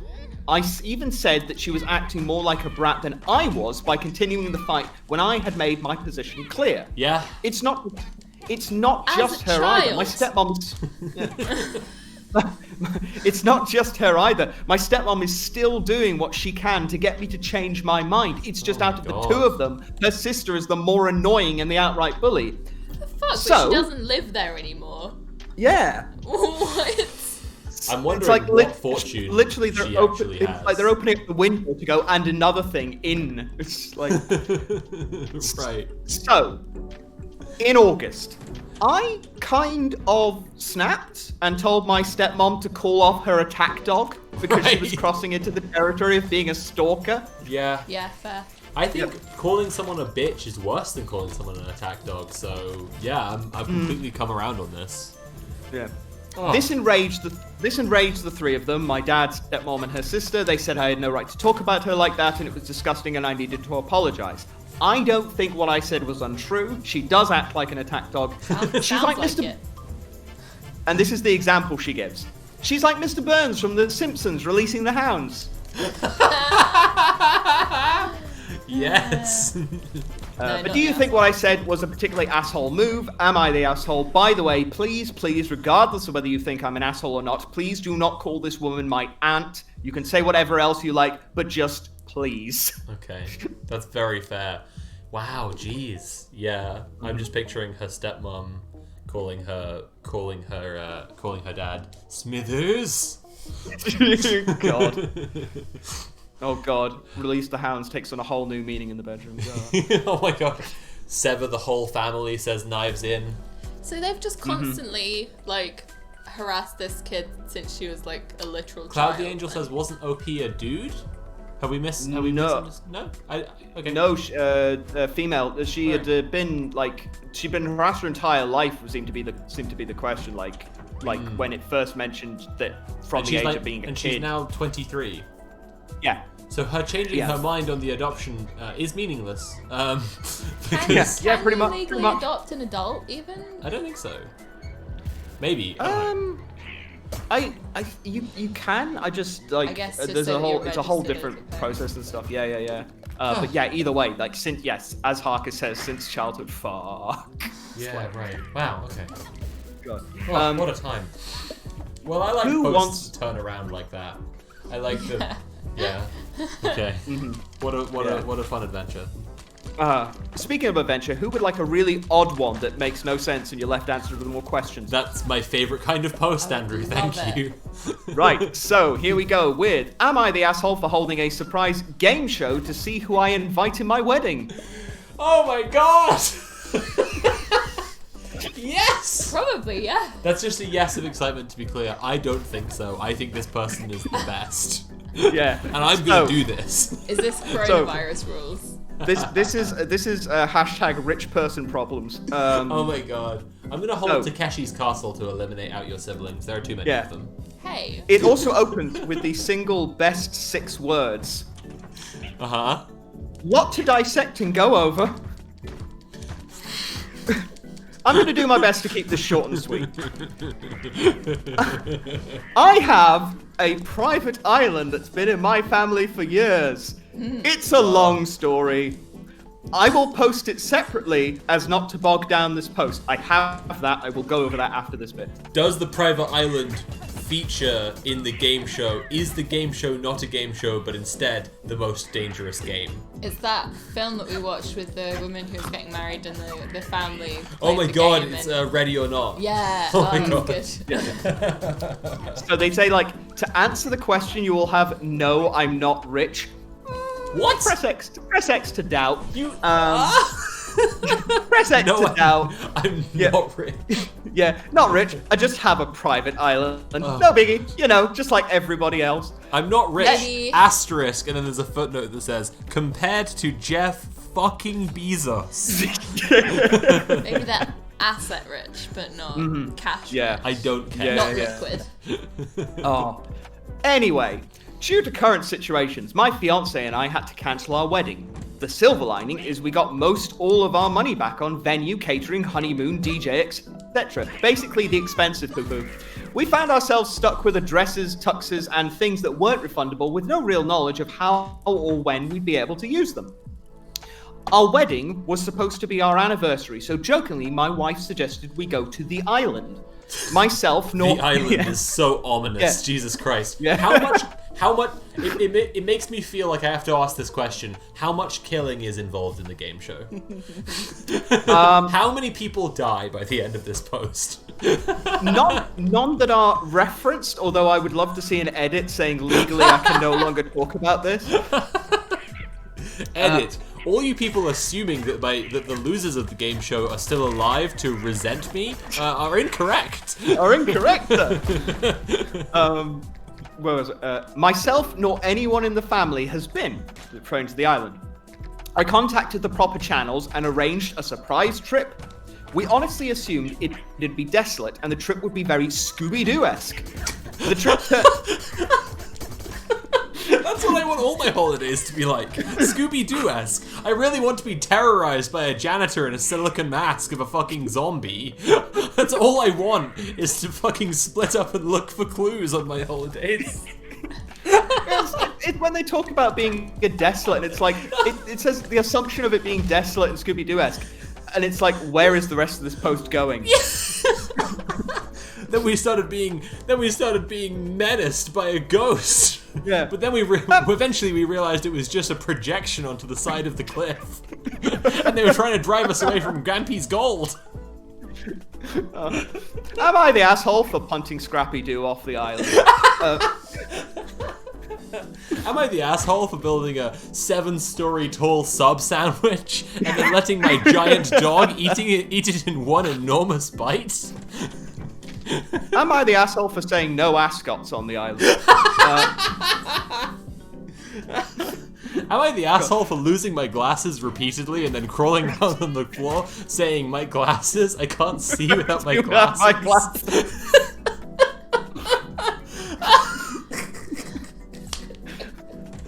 Okay, I'm sorry.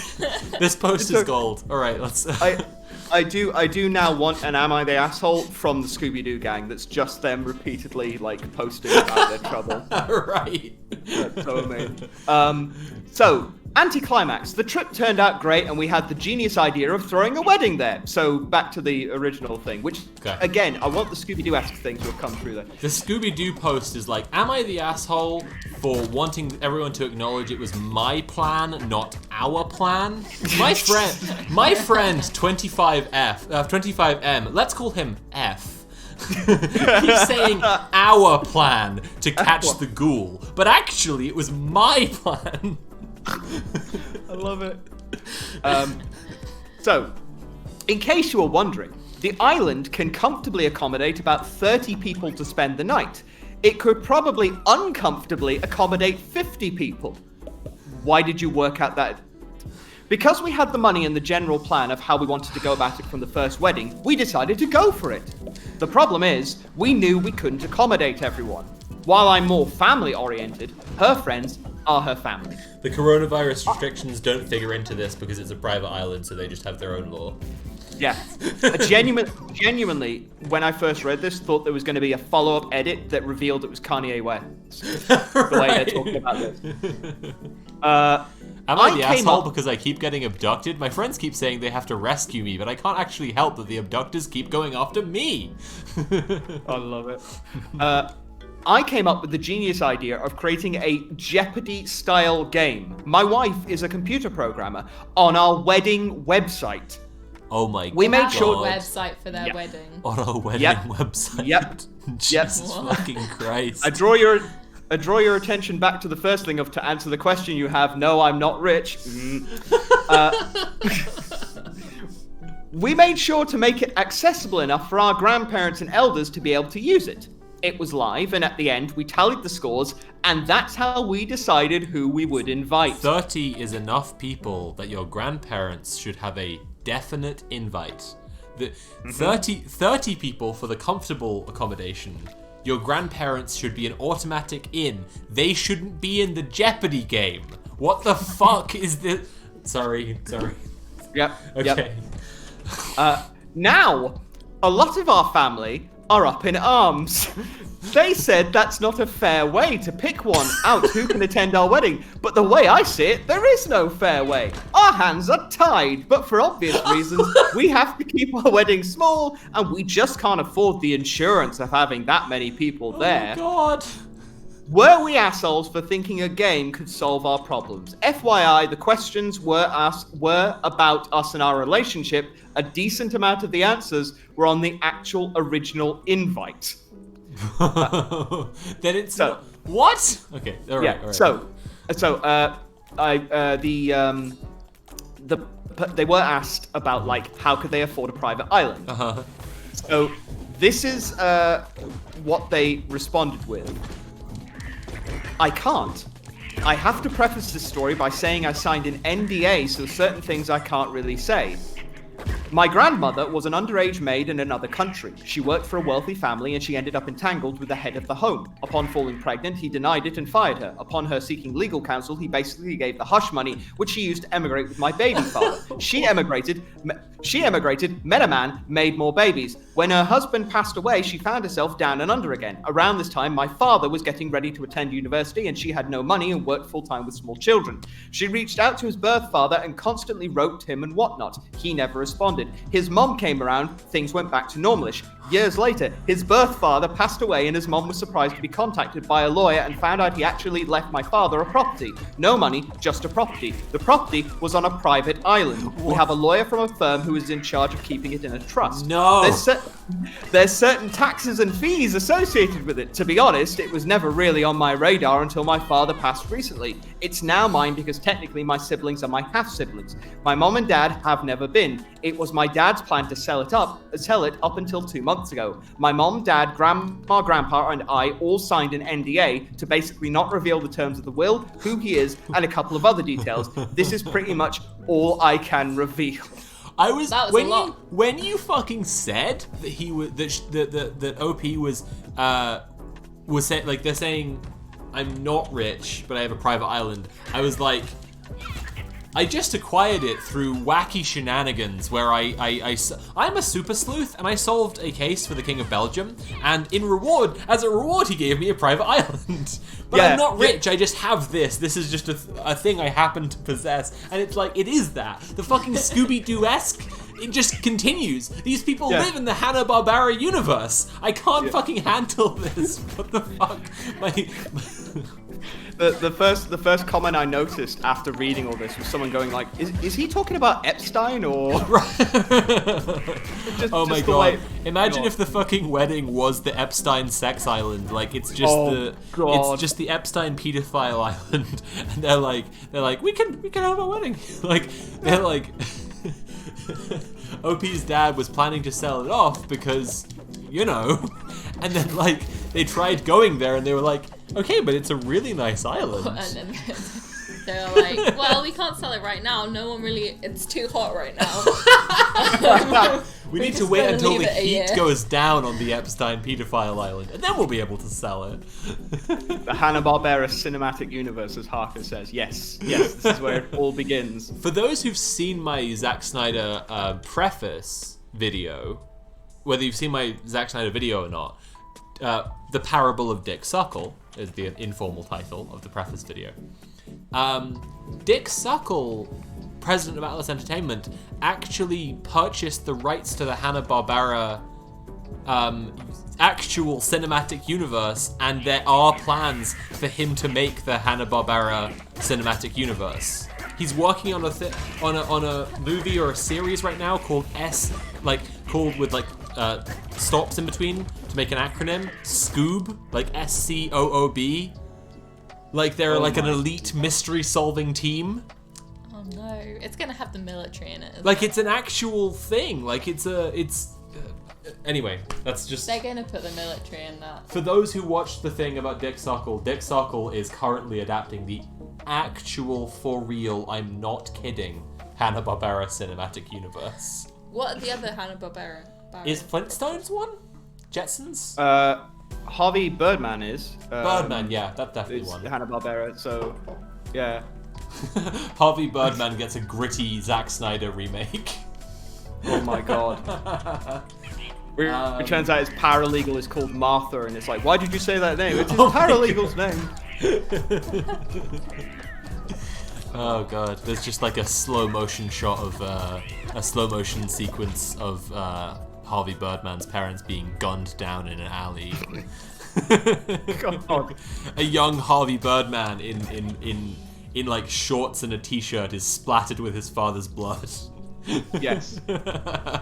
Like Phil Can-Seven appears out of the shadows and goes, Birdman, would you like to join the Wacky Racers Initiative? The body in a wood chipper is just like it's just what the whole movie's building to. So that was quite... You were so right about being left with way more questions. Was also, they were like... I've signed an NDA, so I can't explain this. But that was that was plenty of explanation. That was In the the follow-up end. you mentioned before. That there isn't. Yeah. So we won't be getting any more answers. Damn it. No, unfortunately, this isn't the part where I revealed big trilogy and like the final part reveals it all, and there was the secret map and. Well, I was very fortunate in being able to come back to the final part of the Sexy Potato trilogy the other day. Who knows? Maybe Oh, yeah. Wedding on Pedophile Island will have a third part that we don't yet know yeah, about. yeah. Maybe they'll come back later and be like, all my guests refused to do the game show, so that's when things got ugly. That's when they just started killing each other. That's when we started playing Twister to see who'd get to leave the island.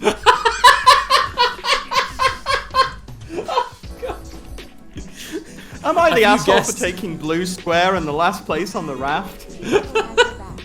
A few guests opted out of Twister because, it's the island and they felt like things were going down a dark alley. Okay. God. Okay, what else do you have for us? Let's see, I've got a couple. Am I the asshole for being annoyed at my next door neighbor's huge sign in front of their house announcing the birth of their daughter?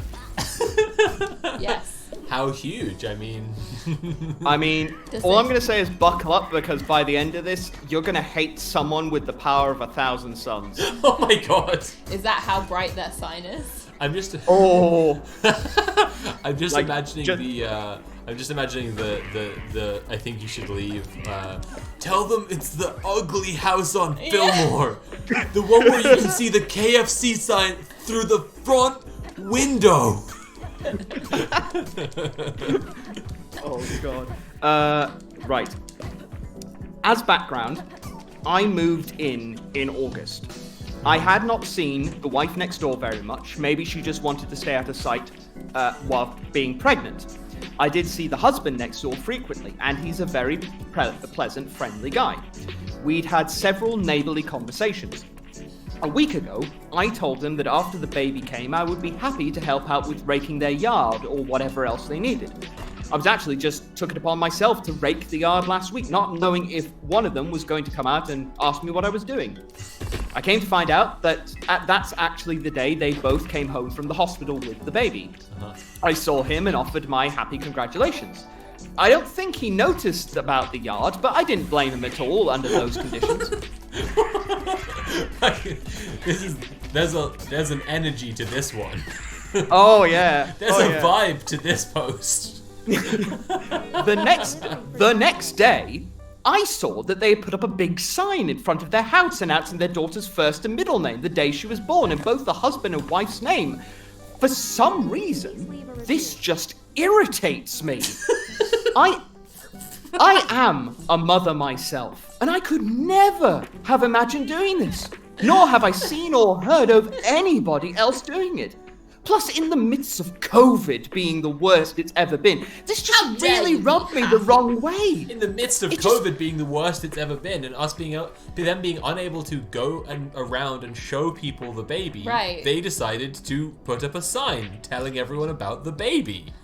Horrible monsters. Horrible. Yes. It just seems really self-centered and tone deaf. Literally, how dare they be happy? How dare they eke out a smidgen of happiness in They this didn't grim thank fucking me world for the right now? yard.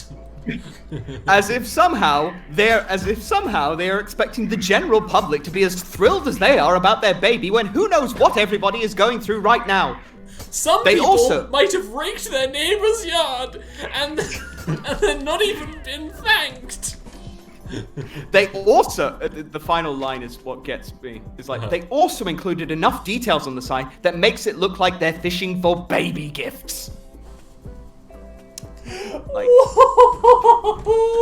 Oh my god. just.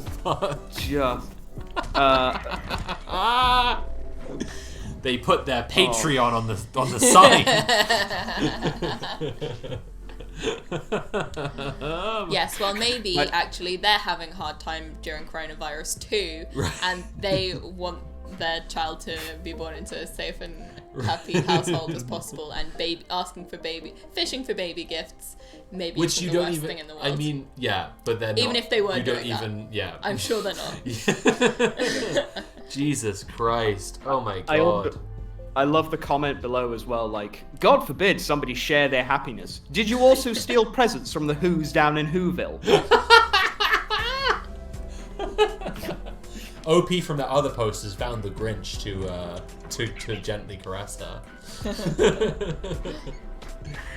Morgan joined halfway through that one and said, "How's the post harvest coming?" Which means she missed the island. God. Oh no. Morgan, you're literally gonna have to go back and watch the VOD of this one because the post just before you joined was choice. That was magical. That was wonderful. Wow. Oh, this one's good. This one is in the. Yeah. Okay. Okay. Am I the asshole for refusing to pay for a girl's coat that my boyfriend accidentally donated? So like, place your bets now, like, on where you think, like, this person might be an asshole or not, so... I mean, maybe the boyfriend should pay for it, but, like... I mean, it's a little odd... Is it her friend? That she... Right, yeah. Yeah. Is it she borrowed a coat off her friend, and her boyfriend accidentally donated it, and her friend wants her to pay her back for it? In which So case... Omega the Stain is asking the important question there, like, how the fuck do you accidentally donate a coat? It's like, well, here we go. Right. I needed a model for a photo shoot I was doing for school, and I found this girl through the school's modeling and acting page. After the shoot, she left, and a few hours later, I realized she forgot her jacket. I contacted her, and she said she would be by the next day to pick it up. She didn't come by. A month went by, and I didn't hear from her until she messaged asking if I'd be around for her to pick up her jacket. I responded the time I'd be home, and again, she didn't respond or come by the house. Okay.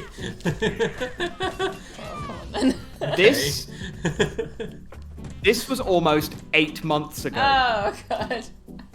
During that 8 months, she would message me, I'd respond, and she wouldn't. Last week, my boyfriend was cleaning the apartment and asked me to take what I wanted to keep from the closet because he was going to donate the rest. Oh my God. I wasn't thinking, and I forgot to grab the jacket. My boyfriend donated it along with some other stuff. You shouldn't have to be thinking about this one jacket. Right. Anytime you need to organize your house for a whole year because you generously kept hold of it for some random person.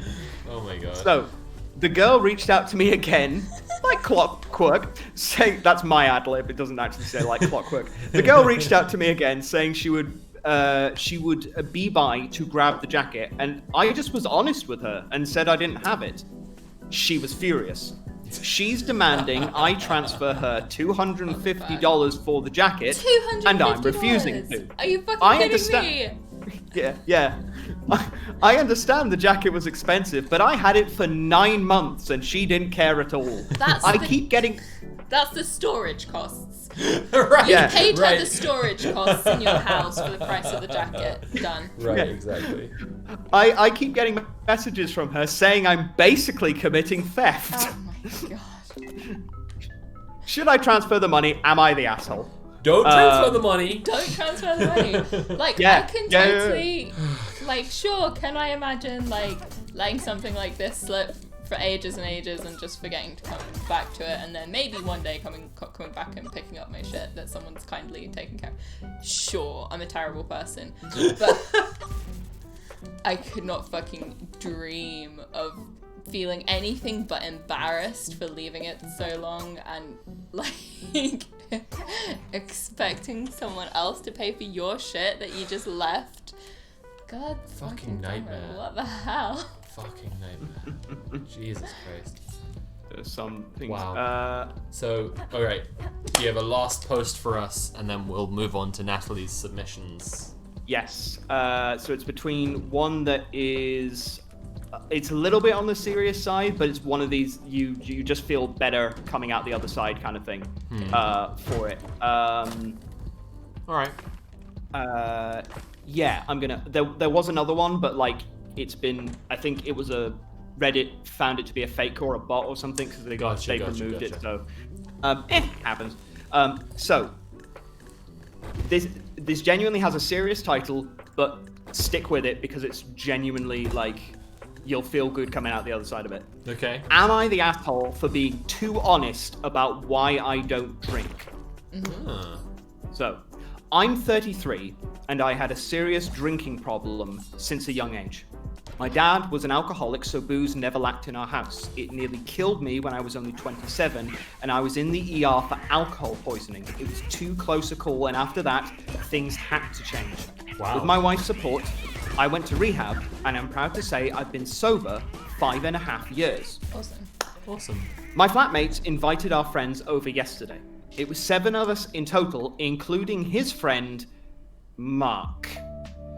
Okay. I've met Mark maybe 3 to 4 times over the last 2 years, and while we're friendly, I honestly don't know him that well. But you can tell he's a party guy. Likes to get loud, take shots, make gross comments sometimes, etc. Cool. Mark brought several cases of beer and a bottle of tequila with him, so everyone was drinking and having a good time. Mark kept offering me drinks the entire night, which I politely declined. It's like he made it his personal mission to get me to drink by egging me on, saying every time he sees me, I'm either every time he sees me drinking a soda/water, that it's okay to let loose sometimes. He's resorted to teasing me into drinking, calling me princess, but I don't know what that had to do with not wanting to drink. Fucking asshole. All my friends there knew what I was like before, how bad my drinking was, so they kept trying to steer the conversation so he'd forget about me. But every now and then, he'd hand me a shot glass or a beer. I would not let it go, even after telling him yet again that I didn't want to drink. My wife became uncomfortable with this behavior. I think she was worried I'd actually start drinking. She grabbed the shot glass from me, dumped it in the sink, and told Mark to stop it already. Nice. He looked between us and grinned like he understood now. Mark told me, maybe we should get my wife drunk first. Then that'll get her to loosen up the leash she has on me. Oh my god. I'll admit, that made me see red. Yeah. I got in his face and told him, actually, I don't drink because last time I did, I almost fucking died. So unless you want me puking everywhere and having seizures, you should shut up and leave my wife out of this. Yeah, completely fair. Mine's Completely fair. Not too honest, just fair. Yeah. Jesus Christ. So, finishing up, wiped the smile off him real quick and he apologized. The rest of the night went on and he finally left me alone. Our flatmate did confront me in the morning because he thinks I was too honest with Mark and it wasn't his fault he didn't know. He was just joking around and I made him feel bad. Our other friends agree he was being too pushy and deserved being told off. My wife agrees, so he's the only one right now that's taking Mark's side. Right, well... He said, He said I could have ignored him until he gave up instead of bringing up an uncomfortable truth from my past. Going to, though. Yeah, he completely wasn't going to. Yeah, absolutely was fucking not. Kind of lighter side thing. Like, my family's from Liverpool, and for those who know, that means I relate to this, like, the mandatory alcoholism, like, that some people bring to events and parties, that they're just like actually openly insulting you if you're not drinking, and like really just it can get nasty. Like it's done in good fun if you're into it, but it is just like if you're not or have a serious reason why you're not, it's genuinely really hostile and horrible. And people have all kinds of like really personal reasons why they're not drinking, and obviously like alcoholism is going to be one of the like hardest things to talk about, and you shouldn't have to talk about it at a party when you're trying to have fun. Fuck the roommate, honestly. I'm just that's gross. 100%. Like the last couple of bits are now. Yes, I could have told Mark the truth without full details, but felt that's none of his business, and a no should have been enough. Yeah, hard agree. It should have. Hopefully next time he won't do this. Like, it'll help him learn a fucking lesson. Like that's the thing. Yeah. fuck yeah. I only got carried away when he decided to include my wife in his jokes. So yes, I was wondering if I was a bit of an asshole for what I told him instead. No, you fucking weren't, sir.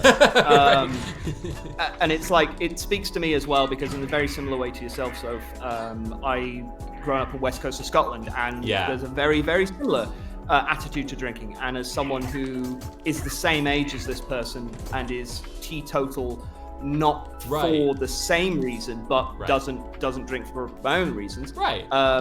This spoke to me on such a level. Absolutely. And so I just like fucking king. Just genuinely. Fantastic. What a great post. On a more like kind of more serious, but like also this is a book recommendation. We read Rob Delaney's autobiography. It's better if you look up good. If you just look up Rob Delaney autobiography. I don't remember the name exactly right now. It's a funny name, but it's kind of long. And he has seriously struggled with alcoholism, but it's a really unique book that will make you cry, sadness for him, but also cry laughing because he's so funny. Rob Delaney's American, but he lives in the UK. He had a couple of kids. He's a big proponent of the NHS in particular and socialism in general. In particular, actually, his kid got sick and died, and he's like, during the last election, he was doing a lot of public speaking, talking about how, like, if that had happened and then they had been in crippling debt afterwards, like, can you fucking imagine? Like, I remember the video, actually. I just looked him up to see who it was. I remember the little video that went round about it. It was really touching, like, just But he's a really, really, really funny guy. I saw him, the first time I saw him was in Edinburgh. I saw him live, and I'd never heard of him before, and it was like such a converting experience in comedy for me. Like, he's such a fucking funny guy. It was one of the first times that I've had like serious trouble breathing, like my sides actually hurting from just wheezing because this guy's so funny for just an hour of his set. Like, he's such a fucking funny guy. But like I say, like, his book, you'll cry and you'll cry laughing. Like, he talks about his experience with alcohol, and it's like, it is really moving. But he's able to find such a balance in like finding the humor in really the some of the darkest stuff in life. So that's Rob Delaney. I really recommend everyone look up his book. Amazing. That's my recommendation off the back of that. Yeah. Nice. Yeah. Oh, that sounds amazing. Just I love hearing. I love learning about people and their stories. I love storytelling. Yeah, surprise. Absolutely. So those kind of things are perfect. So thank you. That's amazing. Andrew, why don't you just plug all your stuff? Tell us all about what you do, and then we'll thank you very much for coming on, and we'll have Natalie's submissions. Absolutely. Thank you. Thank you for giving me the spot, and thank you for inviting me on as well. It genuinely, I love these streams. I love all the kind of work you do, Soph. And so this is a pleasure. Hello, for those who came in at any point during that who didn't hear at the start, my name is Andrew. I'm known as Arcrat on Twitch and Twitter. My pronouns are he, him. I am a theatrical streamer. I tell stories. I do story writing. I look at how stories work. I essentially deal in, how do I call it, education, self-care, and storytelling. I'm all about people drinking water, taking their medication, loving themselves, looking after themselves. And I've read through the likes of Hercule Poirot and Sherlock Holmes, Count of Monte Cristo, to name a few. You can find me at twitter.com/AR_Krat, twitch.tv/AR_Krat, and at some point next year, a lot of my stuff plus new stuff will start going on a YouTube channel under the same name. I just need to start uploading it. I am a professional voice actor and performer, so if you want to hire us for anything, feel free to contact me through any of that. But it's just been a genuine pleasure to perform for you today. Thank you. Well, it's been a genuine pleasure to have you on. It's been such a treat. I really hope we can have you on again in the future. Really great. Yes. Yeah, thank you so much for coming, and let's I'm kind of thinking maybe we'll take a break. All right, thank you, Andrew. Everyone, we're going to take a little break now, And let me just... Sorry, I'm just clicking over. Thank you for coming on, Andrew. I'm sorry, I had to click over onto Discord and I was segging in the worst possible way. No worries at all. Thank you for coming on. I really hope we can have you on again in the future. Yeah. Bye for now. Bye. All right, everybody, we're going to take a 10-minute break. As Andrew always likes to say, take any medication you need to, have a glass of water, go to the loo if you need. All those important human functions. And we'll be back in 10 minutes with your submissions, including convincing my boyfriend to dress up as the Grinch I've and had gently caress some me. amazing submissions from And some amazing I people will today. look up Thank the you guys so fufu. much. I will look up the fufu post. The absolute, Oh, shit. the absolute classic. It's very long. Fufu post. It is, but I think it'll be worth it. Long and full of drama and twists and turns. Okay, 10 minutes. Do all that important stuff. We'll see you soon.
Hello, we're back. How's everybody doing? I've taken the controller now. So you're actually gonna see some Now I am actual gameplay. Now Whoa. I am the gamer queen. Oh, and it's time shit. for me to game. And Natalie's checking if there are lipstick kisses on her face. And Hello. you're gay. You can have some if you want, though. And Natalie's going to read me some posts. Oh shit. And we're aiming to wrap up in about an hour and 20. So I feel like we'll get through your posts. Maybe we'll get through the foo-foo post that I've promised everybody. Although maybe you'll read that. Because I actually read a lot of posts already. And then we'll wrap up for the day. Easy. Lean into the camera.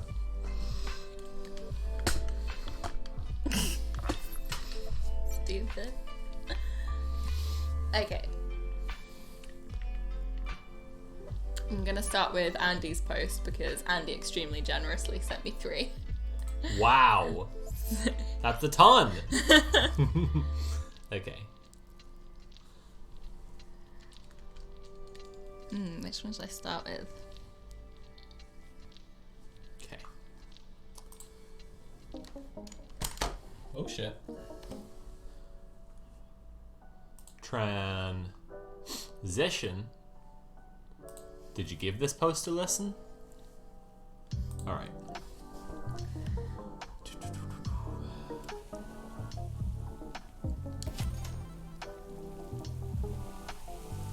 Oh, Do you this have one's been raids removed. disabled? I tried to bring over my tiny number of viewers, but it wouldn't let me. I definitely don't.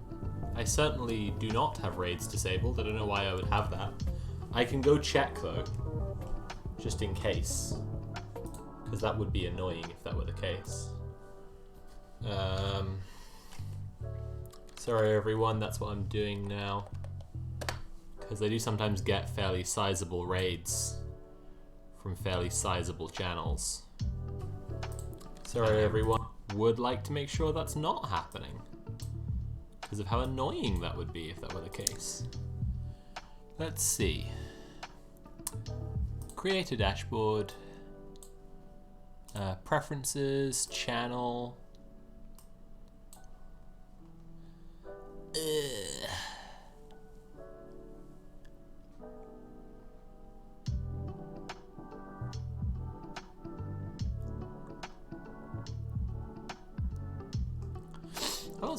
I'm not seeing the setting for raids.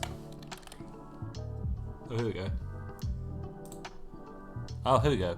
Only allow raids from friends, teammates, and followed channels. Okay, I've changed it now to allow all raids, so opening myself up, I guess, but I might change that if I get any kind of grief. Because you know how gamers be.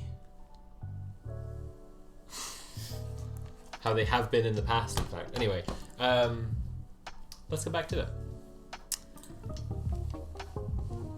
So the one I just clicked through had been deleted because it was about someone whose partner left them for an arranged marriage, and I think that's too grim for the subreddit. They deleted it. Right. Okay. Was the post entertaining or was it just sad? I couldn't see the post. Oh, so you didn't read it. I just saw the title. All right. So here's just plenty fluffy one. Okay. I 24M, also from Andy. Thank you very much. Right. I 24M am having a fun, successful life, and I resent it. How do I fix this? How do you fix your fun, successful life? I guess get Fun really as well. All the stuff he's. get really into Sam Harris. That'll fun, successful, done, gone, easy. Just cleaned it up for you. You're welcome. I just cleaned the fuck up. Like that's how you do. So, like the title says, I've had what most people would consider a pretty successful life. Uh-huh. A lot of it has to do with being born into an upper middle class family, but I've also been extremely responsible growing up. Didn't really break any rules, studied, got my master's degree, never really partied, never been in serious trouble. And while I did make responsible choices, I can't help but look back on my life and just think of how boring it is. Aw, He put fun in the title. that's sad. For example, I mean, he's only 24. He's got plenty Okay, of time. you know, man, shut the fuck up. I get that feeling. For example, while some people would be going out partying and making friends, I really didn't. I would mostly stay in playing video games. I wasn't a complete hermit. I did go to the occasional party and I did try to make friends and go out when I was invited. I just wasn't invited very often or have that many. This also factors into my relations with other people too, particularly dating. When I hear someone go, yeah, in college I went so crazy, I did this, this, and this, it just makes me so jealous and resentful of them because I can't imagine myself doing any of that even though I want to. When I remember my time in college, it's mostly just like, yeah, I was so depressed, I left my flat in this state for this long. Yay! When you tell me crazy university stories, it's either about like the partying ones are about like what does sound also like depression behavior to some degree, Like but just like not leaving the party because I didn't want to go home and then be like miserable the whole of the next day. but more it's just like, yeah, I ate rice with mayonnaise. Yeah, I'd get so depressed I wouldn't plan any of my food and then I'd eat rice with mayonnaise and some boiled pasta. Ha ha! That was Crazy. That was first year behaviour because I didn't know how to cook very well yet. Anyway.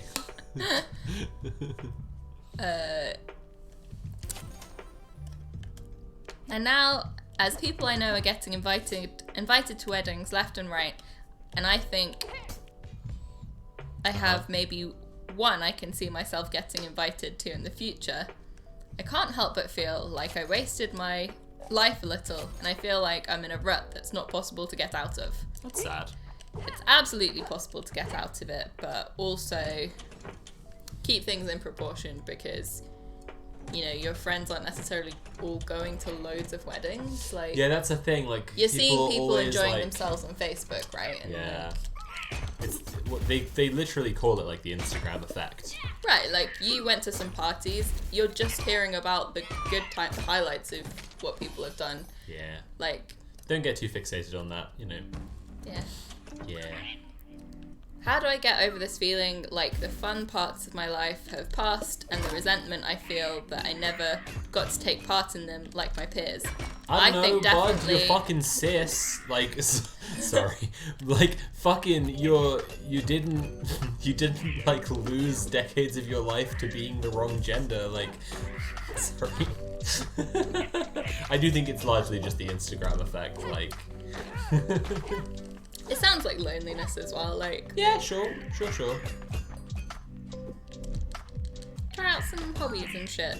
Yeah, that's one of the biggest things, is just, like, if you get a hobby, like, you know, then you're instantly, like, you're meeting other people who are Yeah. into the same thing as you. There's an easy pre-programmed fucking topic of conversation to chat about. Like, you know, I was always saying, like, how good it was going to the public debates of Debate Society, because it's like, when everyone would go to the bar afterwards, there was a topic of discussion that you'd all just had your mind on for a while, so it was a really good way to meet And people. everyone had interesting thoughts about it. Yeah. But, you know, we've made most of our good friends since leaving university. Like, And a lot of them online. yeah, like, it absolutely doesn't have to be the case that, like, if you're not making university, like, absolutely doesn't have to be the most exciting time of your life. Typically, it is much harder for men to make friends after university age than women. Like, Yeah. It's a really, like, 100% drop off. Like, whereas women, it declines over the years, but it's like, you know. But for men, it's a real fucking huge drop off. But I think, honestly, the biggest thing can help someone get around that statistical fact is just knowing it. Just Yeah. knowing it, and then you just go, well, okay, it's really obvious why that would be true, so here's how I deal with Well, it. I think I can even- really see why that would be the case, so here's what I can do. They Stating just it as a problem self-suggesting. in itself, like, I think a lot of people truly feel like like, especially men, feel like after a certain point, like, you're supposed to still be making friends. Like, that doesn't make sense anymore. But, like, Right. you know, people go through all kinds of changes in their life, and you can't expect to still be, you know, having all of your friendship needs met by the same people that you went to university with, or the same people you went to, like, high school with, like, Yeah. well into your 20s, Absolutely. your 30s, Like, whatever. Like, I mean, you make friends throughout your life. So like, I'm not trying to be like bitter, sad, or anything. Like, but when I say the thing about that person cis, like, Oh, yeah. I do, you know, Instagram for me is totally a place where, like, it's just so many fucking people I did not connect with in high school at all. And the biggest reason was because I just had no fucking sense of myself, and I was really doing, like, just weird shit that made me, like, really unlikable to a lot of people because of that. And then it's just like, you know, I don't feel, you know, weighed down by that or whatever, and I don't feel completely fucked up by that as a fact, but it is a fact. And so if I go and look at Instagram, and, you know, I'm following and followed by a bunch of people from high school there, it's like, shit, man. You know, there are tangible differences. There are things that are like a group of friends who, like, go on a holiday together now in their 20s when they haven't, you know, we haven't been in high school together since, like, what, even 2013 or something. Like, Yeah. they still go on holidays together, and I'm 100% not on that. And it's like, They're that is sad to me, but, like, I don't know that there are really any people from school that I still speak to at all. And yeah, there's, like, a couple of really good friends from uni. yeah. I'm just trying to say that, like, I don't know. And then people are like, why are trans people only friends with trans people? And it's just like, to me, that goes to show that it's so possible to find people who, Yeah, exactly. not to belittle being trans here, share interests and hobbies with Right. you. But because you know, you're going through that transition thing, it also makes you, like, highly motivated to do that. Whereas yeah, of course, but you've got that sort of opportunity and excuse that's like, okay, you need to do something about it. Whereas some people just feel like, oh, it should already be the case that they have friends and have the life that they want, so they don't feel like they can do anything to change it. yeah.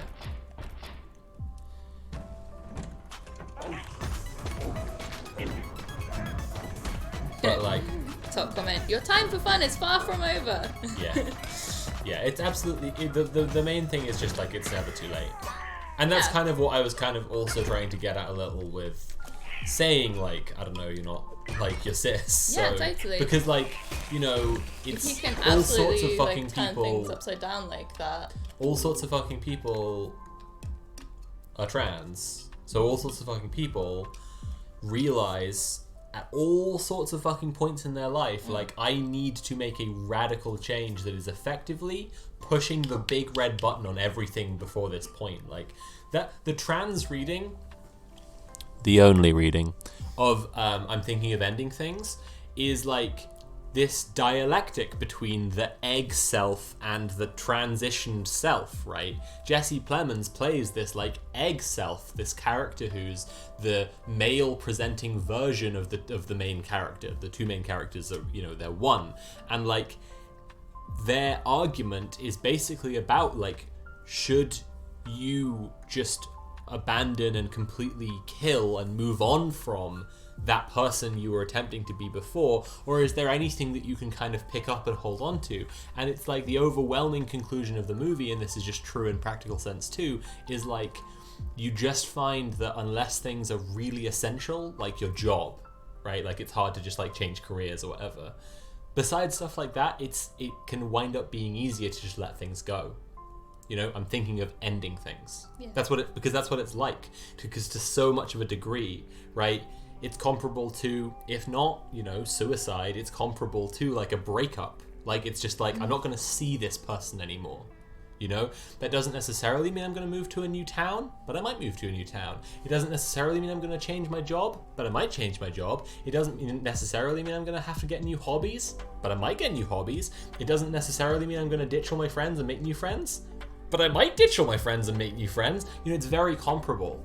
Yeah, anyway, so it's just such a huge life event, and you know, if we can all do it, bro, you can do it too. It's really never too late. Just do it. Just absolutely 100% do it. But also, capitalism incentivizes you towards all of the activities that are profitable for capital. Yeah. And especially once you're out of uni and then you're just working, then it might not leave you with a lot of free time and energy for exploring those new things. May I recommend making friends in a union? True. But then they're likely to all be your colleagues too. It depends what kind of union it is, really. Like, that's true. Well, it's just that you've made your friends through a renters union, and that's because you're a NEET. So most people's unions are going to be their work unions. Well, most people in the renters union aren't NEETs. Okay. Just me. Okay.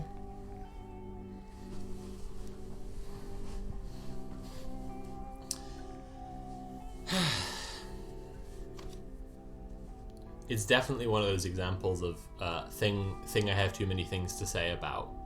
I'm thinking of ending things. Definitely one of those, an example of a piece of media that there's no point in making a video about it because just like Synecdoche, New York with right. Adam, it's like it's just like it's really it's way too much under my skin. There's no chance I'd be able to talk about it succinctly. But furthermore, like sometimes it's just more fun to watch a fucking movie, man. Yeah. Sometimes I get people being like, I love this thing. You should talk about it, and I'm like, maybe you should just watch the movie again. Like maybe what you really want is just to be watching the movie right now, and that's fine. Get yourself a pizza. Go watch your favorite movie. That's chill with me. But like, I don't have anything to say about it. It's very much you are the metaphor. Like right. Yeah. Anyway, the trans thing, like I said, I don't mean to just be spiteful about it. I am like sincerely like loads of people have to fully start over from square almost one.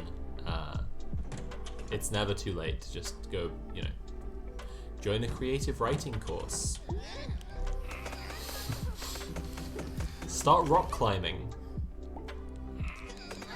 Learn to knit. Hell yeah. Join a knitting club. Fuck yeah. Make friends with some old people. Okay, this is a great one that Wint sent me. What? What? Are you getting... What? What? Different Wint. Is Wint here? Is that you, Penamant? Yes, it is. No, I'm the Wint, not Drill. Okay, alright, verified. Alright, we've got Thank you so much for this one, I'm really excited about it. Is it the Grinch one? No. Okay. Because I don't know about this one yet, but the Grinch one is the one I'm most excited for. I'm excited for that one too. But that's just because I know. And the Grinch one. That's just because I know about it. Are the ones I received earlier, and I was like, yes. Okay. Am I the asshole for ruining the rice that my boyfriend cooks with by consolidating multiple bags of rice, which he claims are different, into a single container?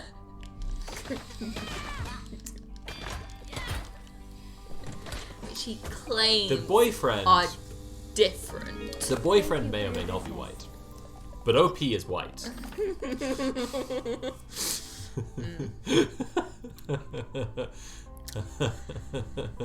Let me tell you a fact straight up here. Oh dear. I, 26F, moved in with my boyfriend, 23M, earlier this year. He is kind of disorganized, so I tend to have to tidy things up a lot. He often complains that I misplace his things, but it's really just his lack of organization more than anything. So already. So she thinks that him having separate rice that's different fucking types of rice is just him being messy. He keeps telling me to stop moving his things around. But we live here together, so I don't see why I should stop doing that. She's moved in with him. She's also a few years older. I'm like, Anyway, he happens to be the one who does most of the cooking, and I'd say he's pretty good at it. Oh boy. One thing that does bother me is that he keeps... Oh, this is good. I love this post. Is that he keeps multiple huge bags of rice in the kitchen, which he claims... No, she doesn't ruin those huge bags of rice. Types of rice. No, she doesn't ruin those huge bags of rice, please, no. But I looked at them, No. and they're all just the same white rice. I told him that he should put it in a proper container, but he insists that it's just fine the way it is. But the thing is, I don't think that it's fine the way it is. But So they are yesterday, different types of rice. This is though, like right? someone moving in. This is like a fucking dog moving in and pissing all over the house to mark its scent. She's establishing dominance over her boyfriend after moving into the city, after moving in with him. They are, in fact, different types of rice, though. Yes. Yeah, like there's not.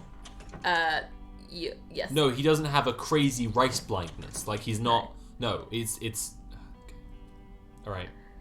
So yesterday, I decided to consolidate all of the rice by getting a huge tub to put all of the one rice thing. in. Remember Mayo Mama? Oh yeah. That was a good post. That Anyway, was great.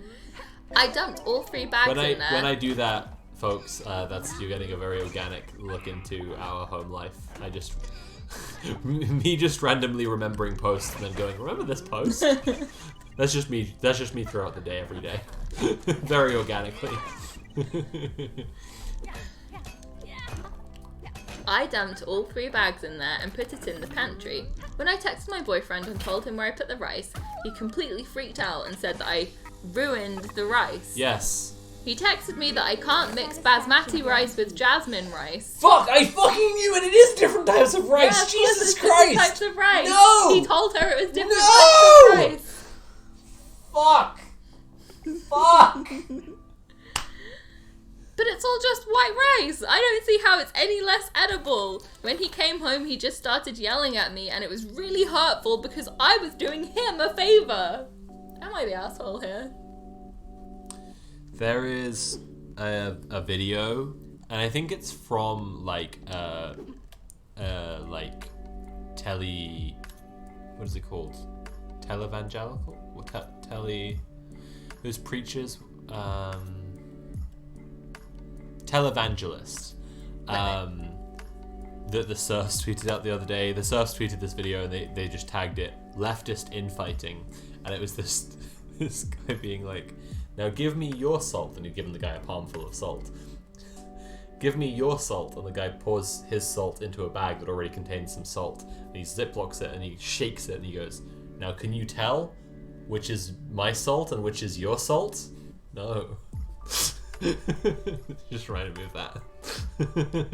Communism. No, that's what leftist infighting is. Can you separate my salt from your salt? No. That's good.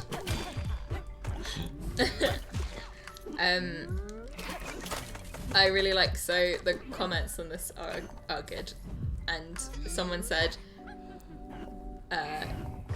she seems to value a certain stereotype or story. Okay, this is a funny line. Story over logic and respect. What? But the rest of this comment is good.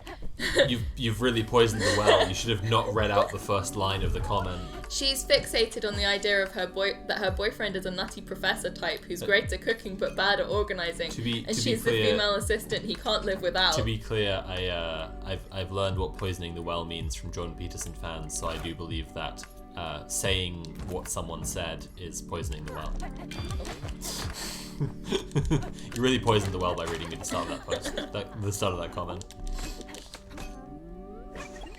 She's fixated on the idea that her boyfriend is a nutty professor type who's great at cooking but bad at organising, and she's the female assistant he can't live without. She can't cook, but she can help him by tidying up their place. He may grumble because in his crazy mind, he sees a pattern to the chaos, but ultimately, she makes his life better.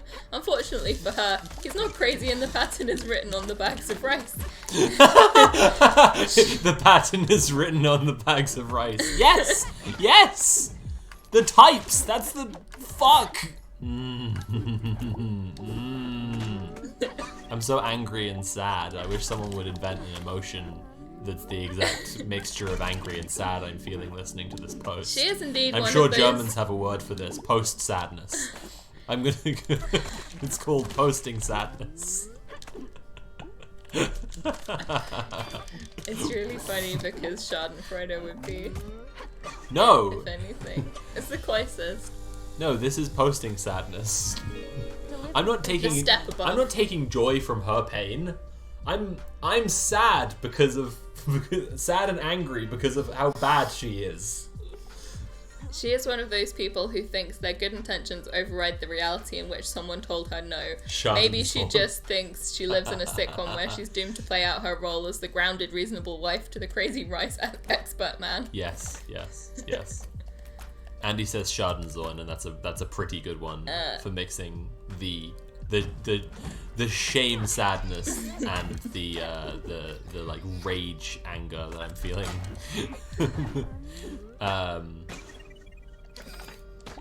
But for posting rage, I'd call it Postenzorn, and then you also have Postenkrankheit, which should be posting sickness.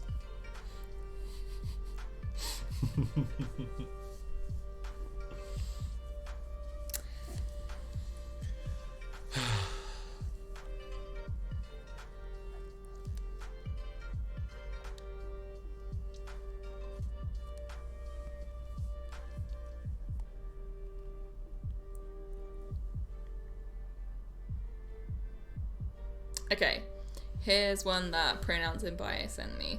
Okay. Thank you very much, Pronouns in Bio. Posting fatigue. When you've been through a posting marathon and you're just experiencing posting fatigue. Am I the asshole for calling the police on trespassers? My mum inherited a huge piece of land from her father. The land was originally acquired to be developed into a subdivision, but my grandfather liked the land, so he kept it for his family. Oh, guess what? Fuck you. Sorry. While entered to become... Point of information? Fucking eat shit. Thank you. a land where all his kids and their kids Thank would build you. homesteads on. When he died, none of my mum's siblings really wanted it, so my mum was sold or just given their shares. I'm living on my own, but came to visit my mum because both my mum and I are people who have not been around people, and that wasn't the case with my siblings or other relatives. Mm-hmm. There are tons of trails on the property, and I went to go walk with my dog and my mum's dog, both off leash. My mum had told me that she has occasionally thought she heard motorbikes, but she had never seen them, so she didn't know if they were on our property. There's words and stuff missing. And since she hasn't seen them, didn't have anything to call police about. While on one of the trails, a motorbike zoomed past me, almost hitting my dog. I yelled at them, but they didn't stop. After walking some more, I heard what sounded like the guy coming back, so I got out my phone, ready to take a picture of him. When he drove past me, he realised this, slowed down, and asked what I was doing. I told him I was taking a picture to show the police, who I was just about to call. He quickly sped off. I did call the police, and they said they wouldn't be here for about 45 minutes to do an official report, which was okay because it would take me a while to walk back to the main house. Yeah. To be fair, it does take me 45 minutes to walk from like the front door to London our Bridge? bedroom 7,000 times. So You know, I mean, what apples, tomato, right? Yeah. Like, it's... By the way, any and all entrances to the property have clear signs that say it is private property. Oh, not private to property trespass. that belongs to the bourgeoisie. So you scum can keep the fuck out, plebeians. Yeah. That's what the sign says. Yeah, there used to be this lovely little wood right by my house growing up, and it was like they had signs up being like no trespass because it was kept just for like fishing and like shooting birds and shit.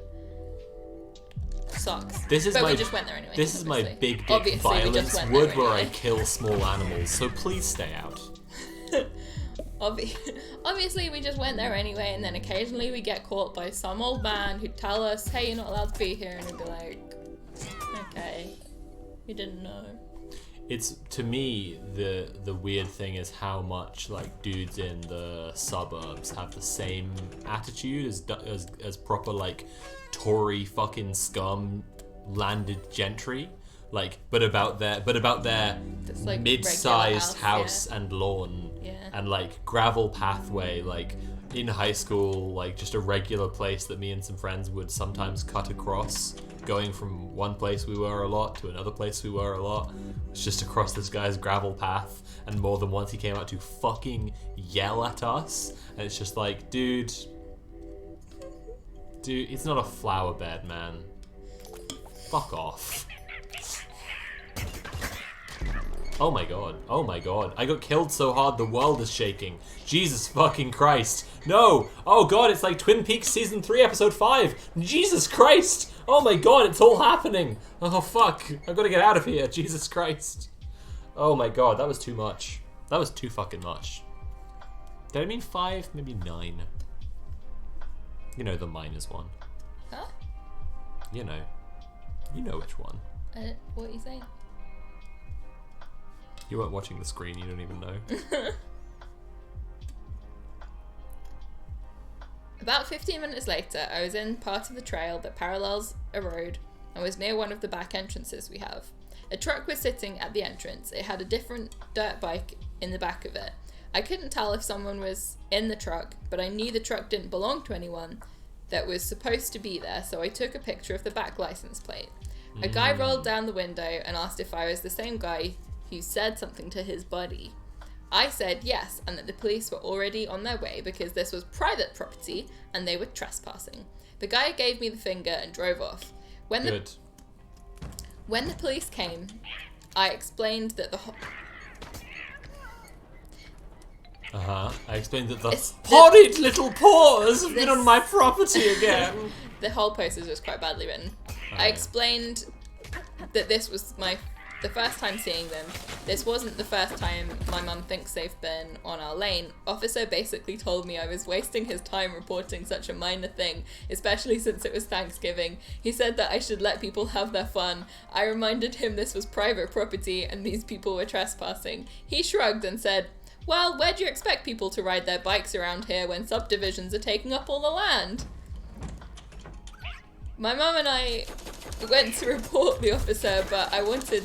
Yeah, my mum and I went to report the officer, but I wanted to come here and see if I'm being an asshole here in even calling the police on these people. When the cops aren't enough, when calling the cops just isn't enough, so you need to call the cops on the cops. Yeah. Fuck you. Yeah. Fuck off. God damn it. Cops just like, the land belongs to the people. When Let them have their fun, maybe.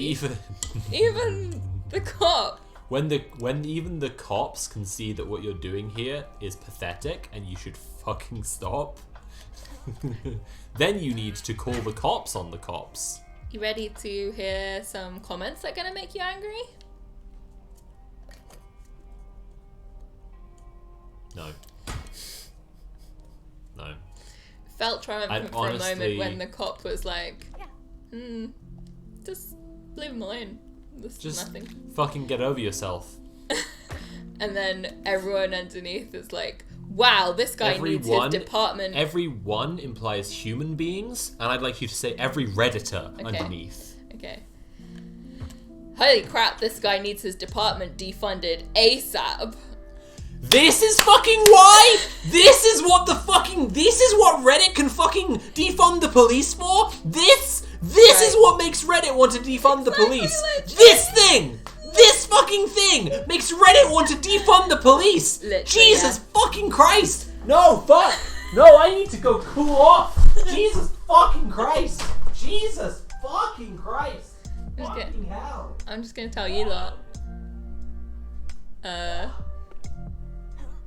The original poster replied to that saying, "Ugh, okay, glad someone said it.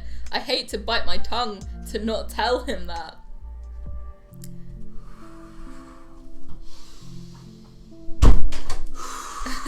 Then someone replied saying, "Call me old-fashioned, but even this year's cultural shift notwithstanding, you shouldn't be getting paid if you're not interested in doing your Stop job." reading these comments. I'm gonna start screaming again. I'm calm, but I need you to stop. I can't hear any more of this. Okay, I'm This is disgusting to me. I'm just gonna offer you a little bit of relief first, okay? So there was someone who said, you know, I agree, cops like him need to be laid off and relieved of their badge. And someone replied, "This is a weird choice of cop to wish this on. I mean," even like, yeah, he sucks. "But I'd rather bad at job than actively use his job to commit assault and murder without real consequence." Typical has your back. I'm calm. I need to not hear any more Redditors. This is why, to be clear, we don't read them straight from Reddit. This is why, because we usually read them from the something awful thread where they're copied and pasted, and then normal fucking human beings with normal fucking goddamn shit. Not Reddit brain. Normal fucking people then comment on them instead of thing this is- fucking shit. What's really getting to these people is their hearing. I had this problem and I was scared and I called the police and they came and did nothing. Right. And if that scares you, wait till you find out that if you call the police because you're being illegally kicked out of your home by your landlord, the police will tell you to your face that that's not their job. Wait till you call the police because your patient or son or nephew is having a meltdown because he's autistic, and they kill him. God, fuck Reddit. Fuck Reddit. Fuck Reddit. I'm sorry. It's really gotten to me. I shouldn't have heard those comments. I hate Reddit so much. That's what makes you defund the police. Yeah. That's what makes you go, defund the police. Right, okay. Defund this guy. They used the word defund. Okay. You want to hear the Grinch one? Yes, the Grinch one will cheer me up a lot. Right. This is from Harker the Storyteller. Thank you so much. Regular contributor of posts. Thank you, Harker. Thank you for this blessed relief. You ready? I'll be okay in a minute. Just tell me about the Grinch. How do I, 24F, get my boyfriend, 27M, to dress up? You fucked it. To dress up as the Grinch. To dress up as the Grinch and fuck me. I have a Grinch fetish. My boyfriend knows about this and for the most part accepts it. No, just read those words again. I have a Grinch fetish. One more time. I have a Grinch fetish. And again. I have a Grinch fetish. And one more for luck. I have a Grinch fetish. My boyfriend knows about this and for the most part accepts it. He isn't crazy about it and doesn't really get it. Me but neither. he at least tries, which is all I ask. He'll sometimes read the book to read the book to me to set the mood. Yes. Or if he's really feeling kinky, tell me you're a mean one in the heat of the moment. He's even begrudgingly come around to at least playing one of the 3 versions of the film every time we do the deed. This boyfriend is a saint. Every time. And he's not into it. This is the most unnaturally accommodating man who may have yet existed on the face of the earth. Although we tend to stay away from the live action That's one. not some comment on men in this case, to be clear. I will make it clear when I am commenting on men. It's unnatural for a human being to be this accommodating. Supernatural level of, like, wanting to please. Although we tend to stay away from the live action one because it's too much for me.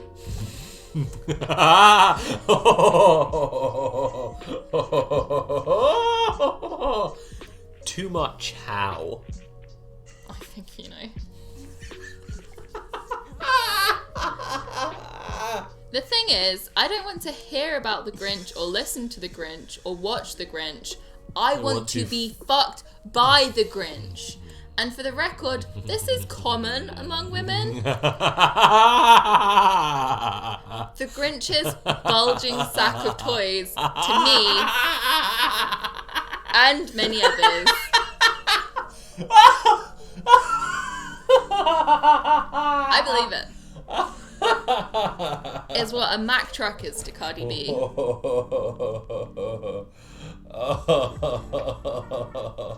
The fact that he's good with dogs and experienced trauma at a young age makes me want that long, fuzzy dick even more. No! No! No, you didn't just say that! No, say it again. I won't say that bit again. Say it again! Say it again, say it again, say it You again, say it heard again. me. Say it again, say it again, say it again, say it again. My boyfriend asked No, me... say it again, say it again, say it again, say it again. Say it again. Say it again. Read the bit again about the dogs and then from there. The fact that he's good with dogs What else? and experienced trauma at a young age Oh yeah. Makes me want that long fuzzy dick even more.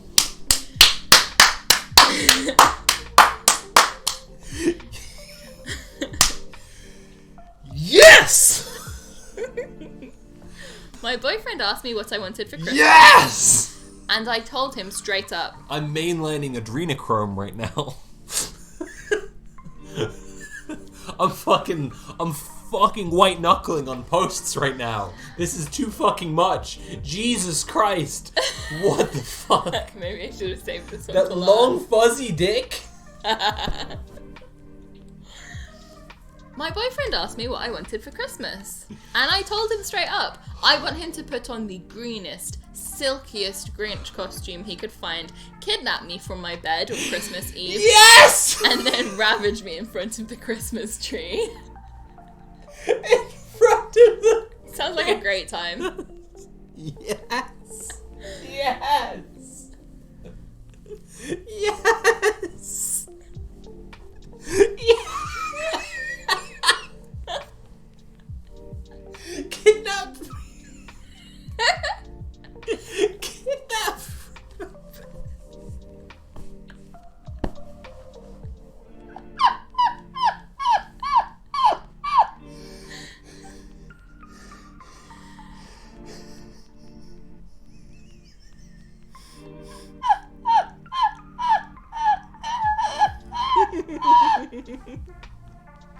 He flat out refused, said it was too weird for him. So just collapsed into the beanbag.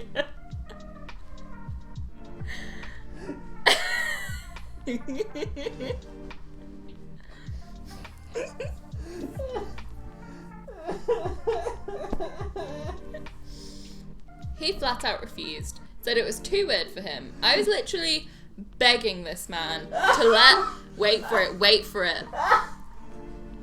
Listen. I was literally begging this man to let this pussy save Christmas. And he was like, nah, I'm good.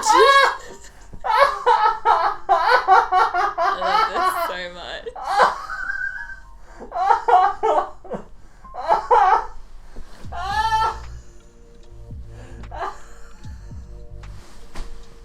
This is fantastic writing.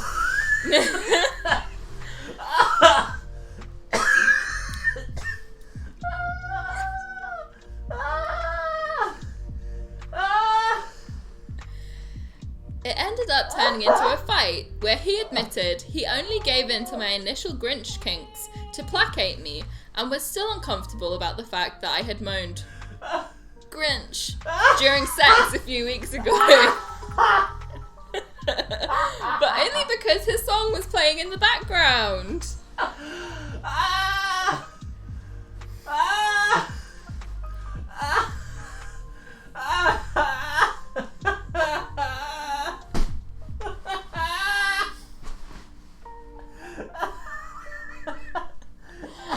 Well, if there's bits attached, I guess I have to say the pussy line again. I was literally begging this man to let this pussy save Christmas, and he was like, nah, I'm good.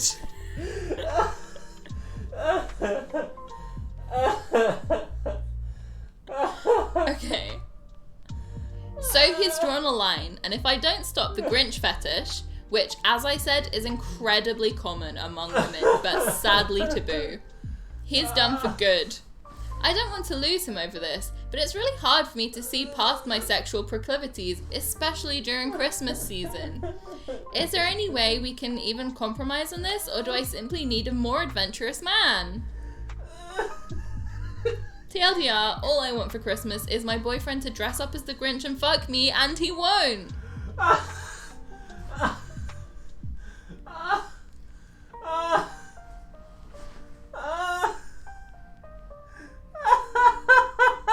An incredible treat.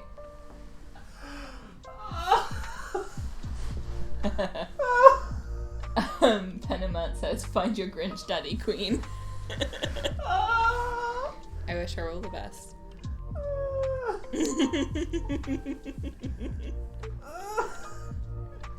Say the bit about the Christmas tree.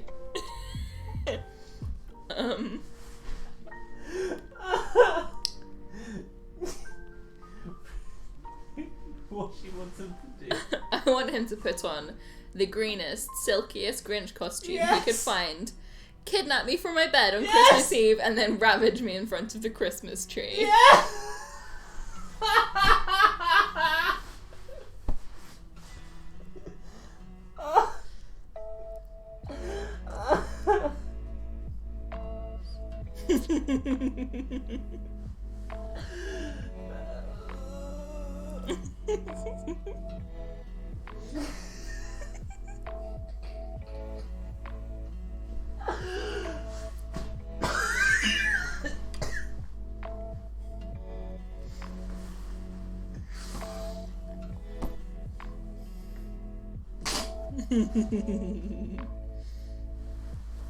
How am I supposed to go back to normal now?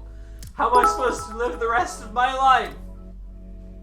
How am I supposed to live the rest of my life?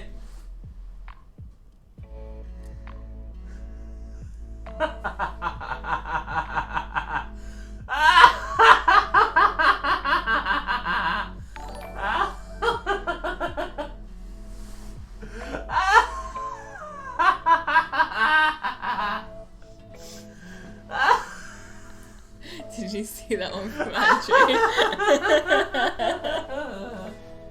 You should read that.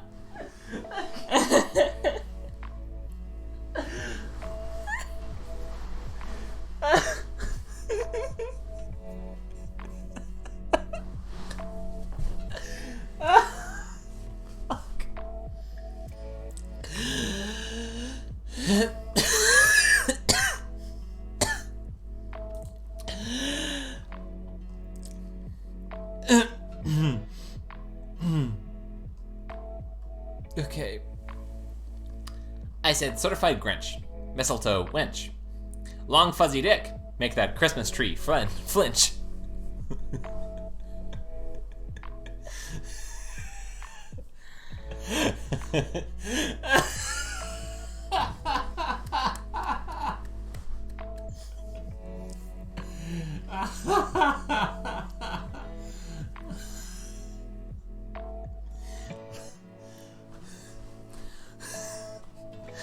Long green D word. D word is male genitalia. Give me that long green D word. Long green D word. I want that long green D word.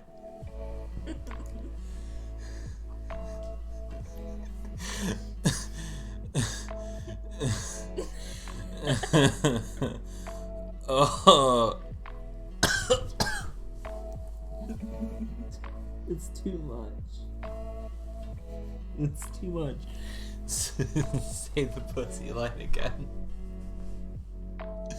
Say the pussy line again. Last one. Okay.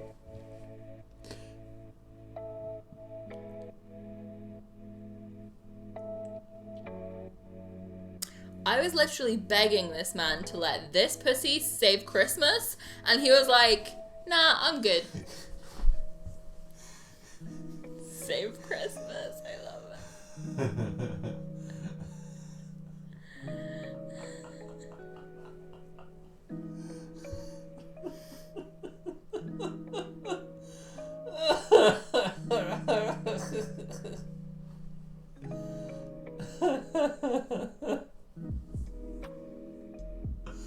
Oh my god. Oh my god.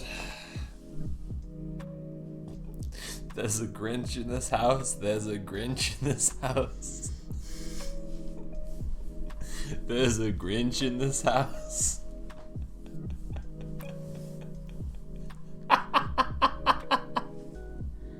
Fuck.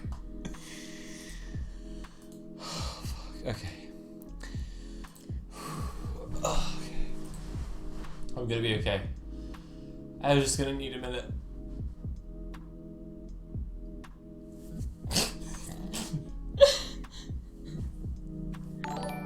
Let this pussy save Christmas.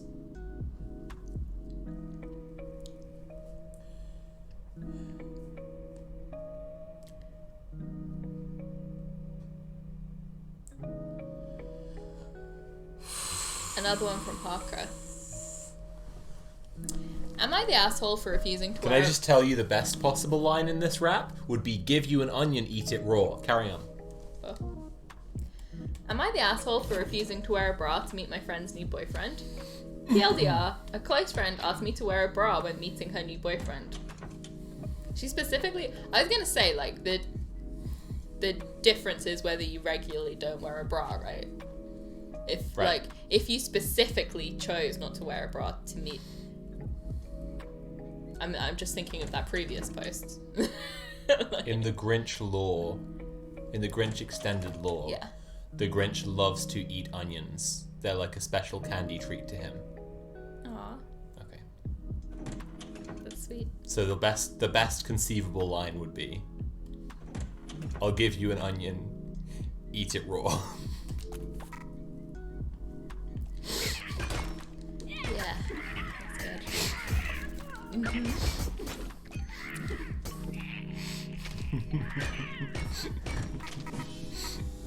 TLDR, a close I will be friend. back next week with a full Grinch All your rap. materialistic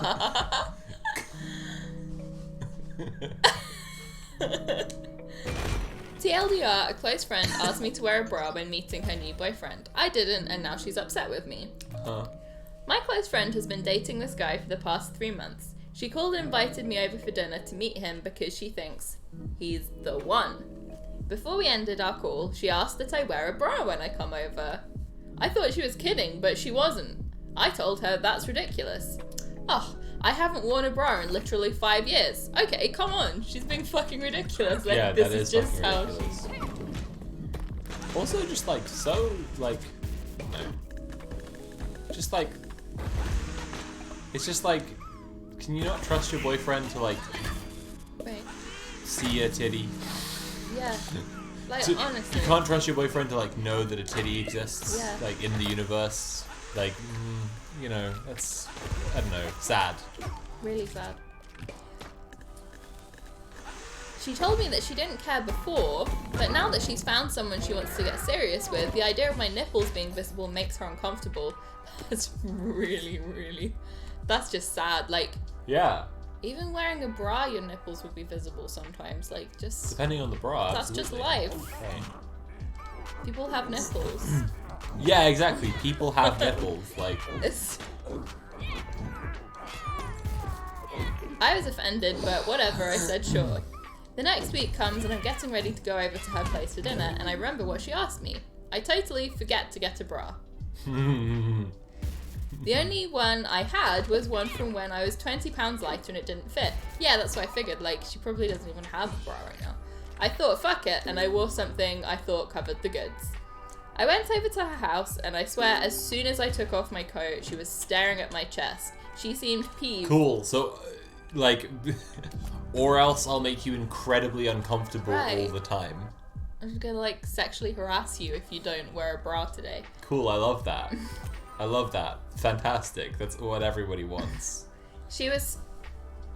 This is the best solution for everybody. She seemed peeved, but I ignored it and got to know her boyfriend, who was great. After I left, I got a text from her saying how fucked up it was that I showed up not wearing a bra after she explicitly asked me to. I told her I didn't even have you one. asked her to fucking... She said she would have lent one to me. That's not a...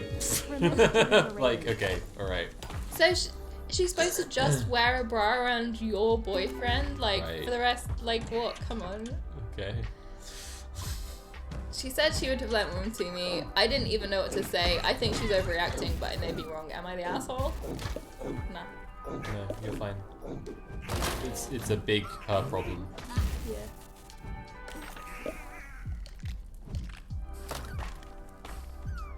Like, bras didn't even used to exist.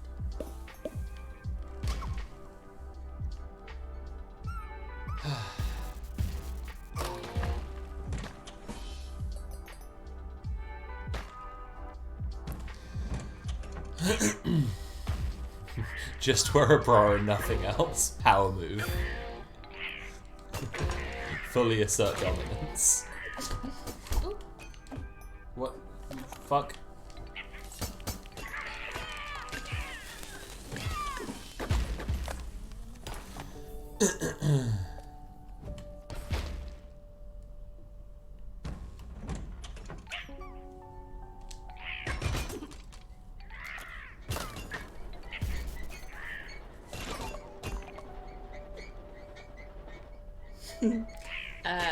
Another one from Andy. Okay. Can I help my sister's marriage?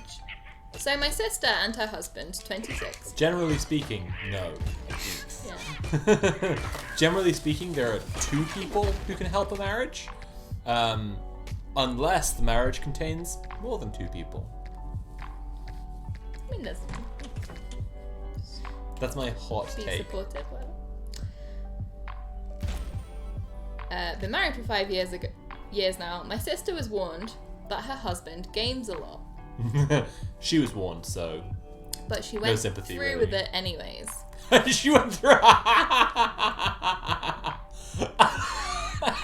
Bold. No one warned you I gamed a lot. Why did you go through with it? They have a daughter now, 2 years old, and have had opposite shifts for a while to be able to take care of her. Mm-hmm. That's tough. After work, though, he'd come home. I'm so glad that I named this one Marx failed to predict posts, because Marx could not have predicted these posts. Truly. Not that Grinch one. That's the only one I'm thinking Marx could have predicted. Well, he, did It's very common. accurately describe fetish. Well, the thing is, it's very common, so... Yeah. Even back then. True. After work, though, he'd come home and get on the computer and start up a game.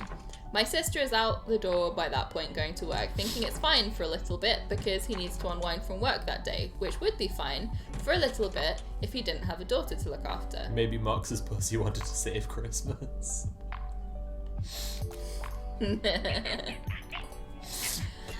Marx just begging Engels to let that pussy save Christmas.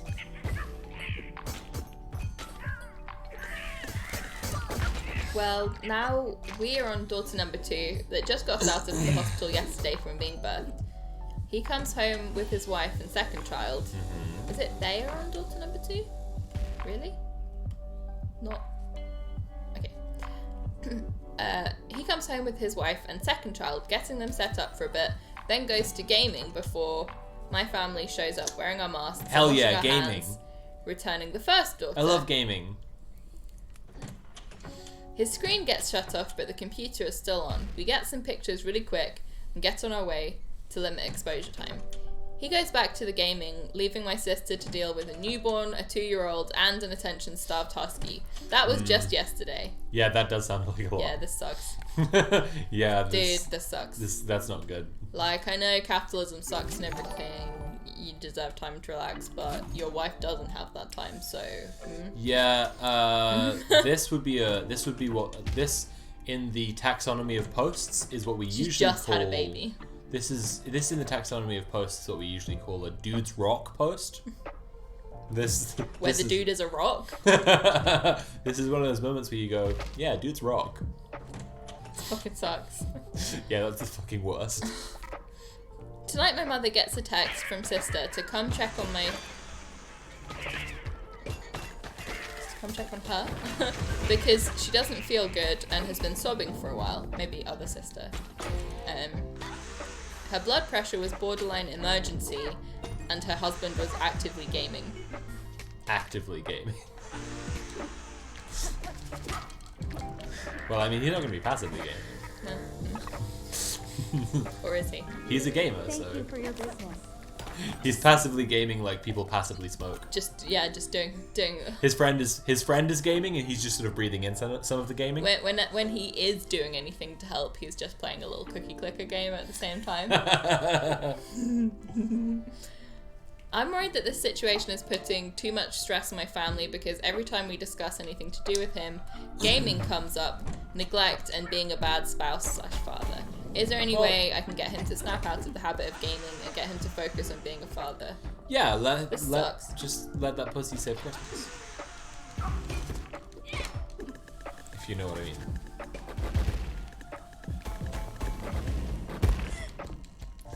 I'm just begging this man to let that pussy say Christmas.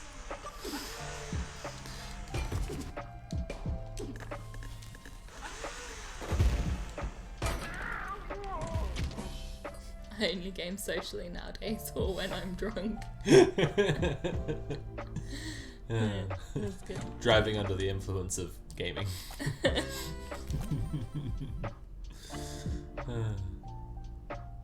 Goodness gracious me, what a time to be alive.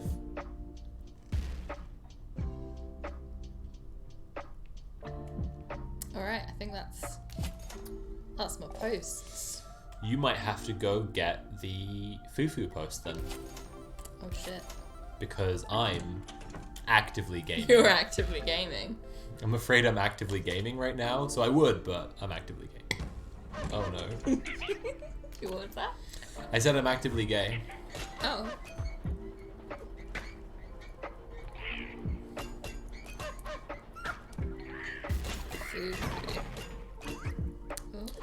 If you did, it's probably in the Something Awful thread, so if you wanted, you could probably do, Something Awful relationships Fufu.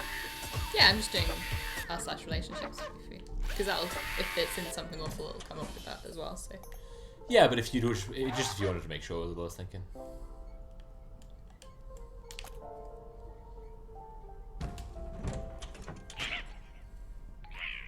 One of the best introductions that I've heard someone do, I'm sure this is a fairly common joke, but like, this MP was debating at our basically the UCL debate sock Christmas event is a debate that's just Tories v Labour, basically, like every year. And the motion is the government v everyone else, so sometimes it's like... Sure, but like, yeah, the motion is this House has no confidence in Her Majesty's government, and which they shouldn't. But as a rule of thumb, but basically, yeah, one of the MPs who was debating there, he was gay, and he said he was a practicing homosexual. He introduced himself by saying he was a practicing homosexual, and one day I hope he's very good at it. Oh, yeah. I've always loved that joke. It is so good. What is his name? Chris Bennett, something like that. Was he the guy who was interviewed because he had like skin cancer? Yeah, and he had to have a big operation like on the back of his head and neck. Yeah. Yeah, I've always loved that joke. It's good. Where's my drill? There it is. Hell yeah. Oh wait, I've missed an item.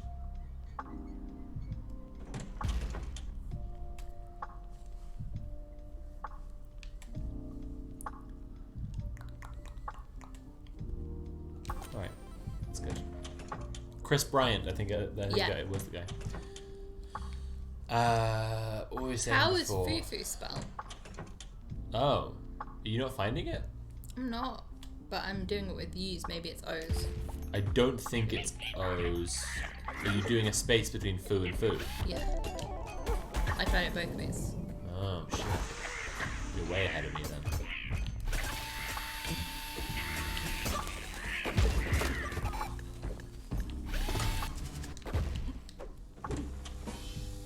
I love to actively game. Have a great day.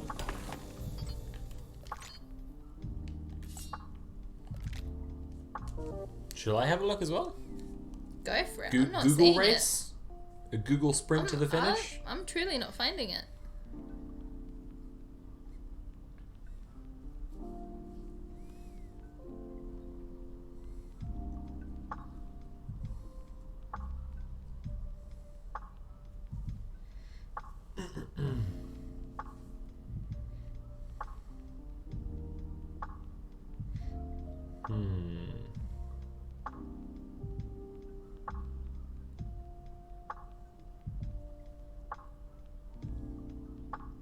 The other name was Princess. You remember that?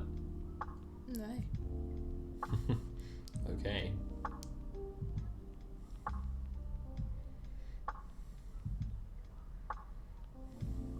It would be weird if they had never posted the Fufu post in the Something Awful thread. Because, like, it's kind of a classic, honestly. They did. That's where we found it. Oh, really? Yeah. Oh, shit. Okay.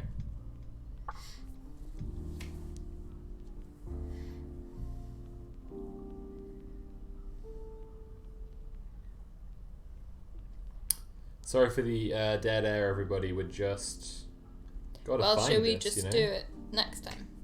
We could do, but you'd have to kind of fill some time with some just random posts from it in the meantime, I guess. Certainly do that.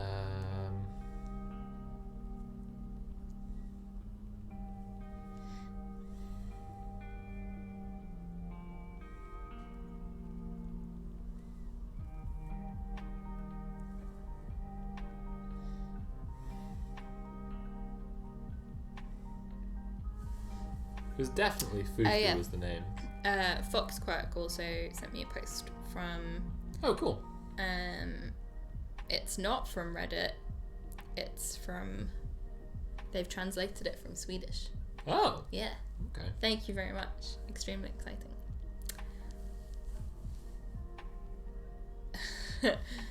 a sweet roll controversy. Who's right? I bought sweet rolls for my colleagues. Oh yeah. Okay. Basically, you'll just be going along with this, like, yeah, what? And then suddenly they start being racist to their colleagues. So, yeah. Oh, shit. Yeah. Okay. I bought sweet rolls for my colleagues. This was something I treated them to. They got one each, and I squeezed down 5 myself. My colleagues did not like this. They thought everyone should get the same number of rolls. All hell broke loose over me eating 5 sweet rolls and Communists, is it? Okay. and the others only getting 1 each. I claimed that I had offered them 1 roll each, and I have the right to eat the rest because, heck, it was I who bought them. I do personally believe that, but but fine. For the time being, we'll play along with this charade. Why not be thankful for the sweet roll you get instead of getting annoyed that I ate 5?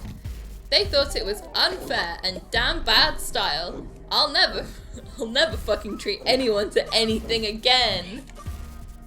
Fuck, I got killed because I didn't realize I could get... Fuck, shit. Sorry. My voice has been killed a little bit from laughing so hard at the Grinch fucking post. Who is in the right, me or my colleagues? Is it something cultural as several of my colleagues are Arabs? Damn Arabs usually like to get things for free. What the fuck? Yeah, that really took a turn there. Just a bizarre racist. Yeah, there we go. It's just some guy jaded about his sweet rolls.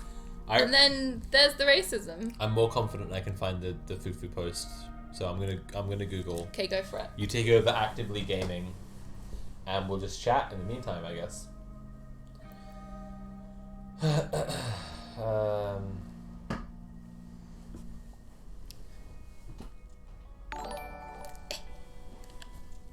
That took such a sudden turn. Yeah. Oh, what happened? What is it? Everything's fine. You There's sure? Yeah. Okay.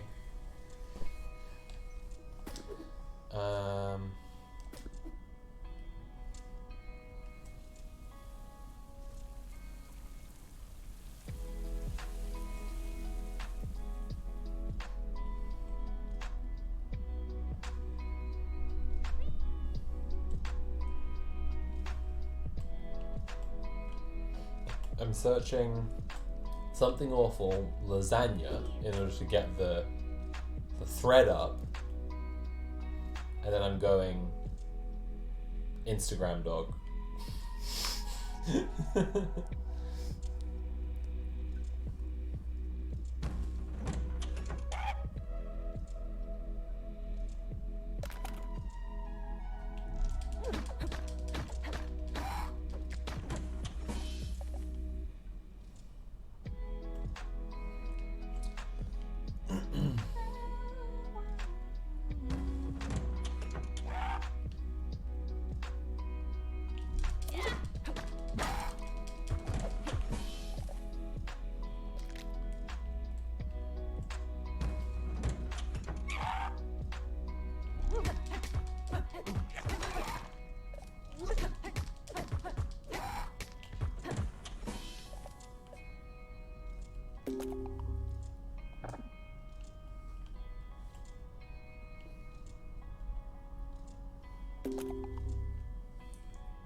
What was the name of this game? This game is called Going Under, and it's a startup internship roguelike.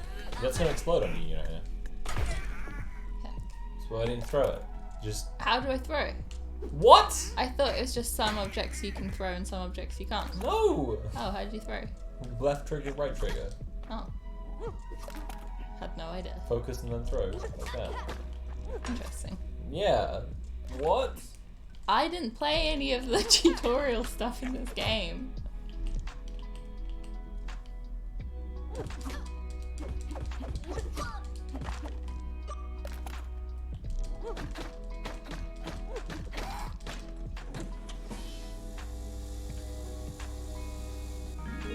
Special delivery.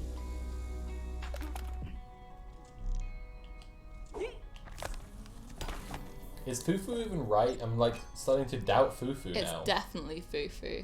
And it's We've been definitely saying Princess. Fufu for a million years. I don't know about Princess. I don't remember Princess. Princess was the other name.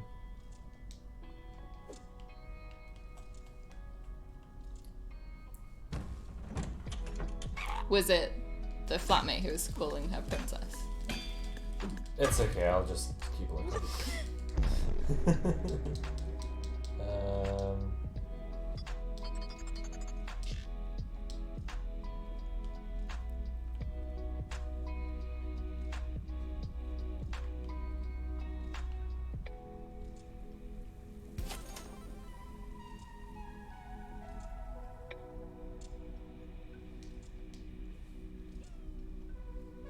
This is such a nightmare. I really want the post.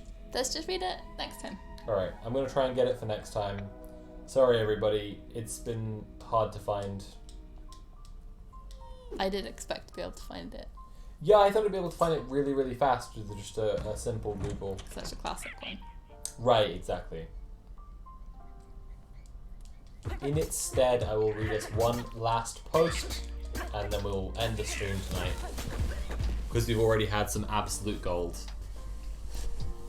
The posts are originally from Reddit, so it'll be like r/relationships posts or am I the asshole posts. But quite often we'll read ones, although we haven't done that today at all, ones curated by a forum on something awful.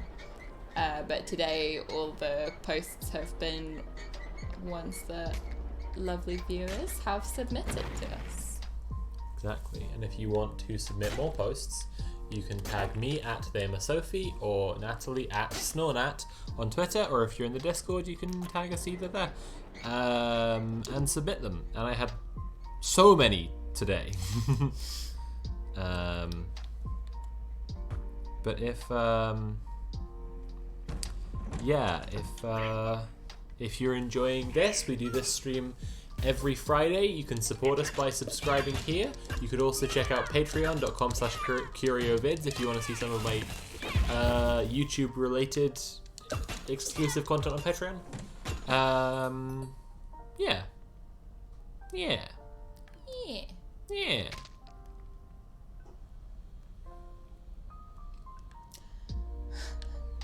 I spent ages removing all the skins from a massive bowl of soybeans the other day, but I was quite enjoying it. It's just quite a chill, nice process.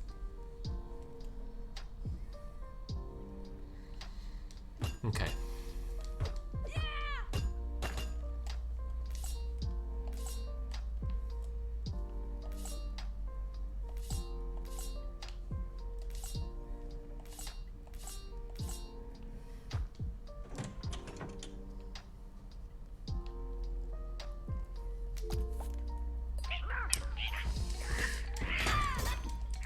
Guy 34M, I've 26F,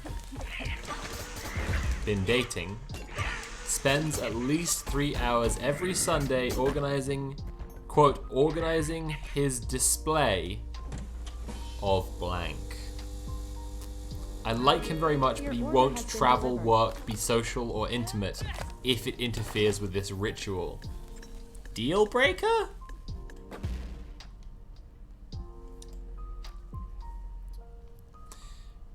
Guy 34M, I've 26F, been dating, little head dolls, spends Funko Pops? at least 3 hours every Sunday organizing his display of blank. I like him very much, but he won't travel, work, be social, or intimate if it interferes with this ritual. Deal breaker? Is it the Funko Pops? This is a new one for me. Met a great guy through friends, and for the most part, we have a lot of fun together, and I really like him. Massive spark right away, and very often I can feel myself slipping into loving him. The major hang up is that every Sunday morning at 7 a.m. on the dot, he goes into his toy display room and starts working on his blank for the week. Sometimes he'll be done at 10 a.m., sometimes he'll go to bed at 1 a.m.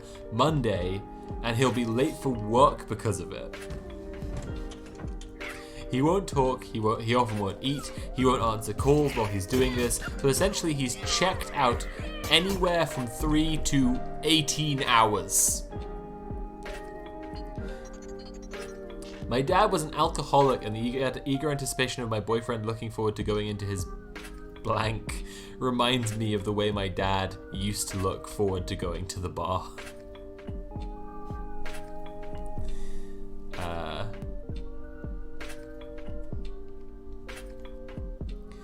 I don't necessarily mind him having what I consider an immature hobby, but his dedication to it interferes with what I would consider a normal dating life.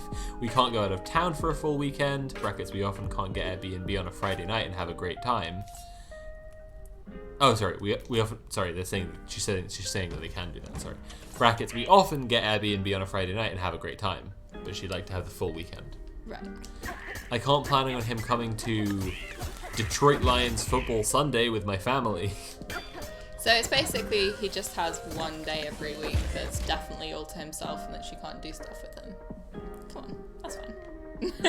If it's a regular day and it's not bleeding out into other things, like, it doesn't have to be, like, a big deal. You just know that's the day where, like, they're just doing their own thing.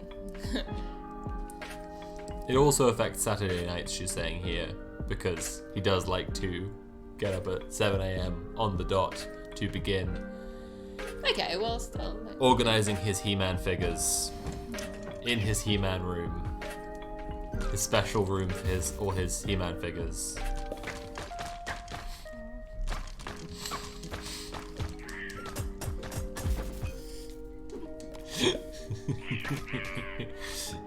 Other than this, he's a great guy. He's funny, charming, really good looking, absolutely incredible in bed. But this ritual of his is really, really, really preventing me from truly falling for him. I guess at some point I have to accept that this is who he is, and I either move on or accept it without complaint. Accepting it means I won't have what I consider a normal life with a partner. I would love some thoughts on this. Thank you.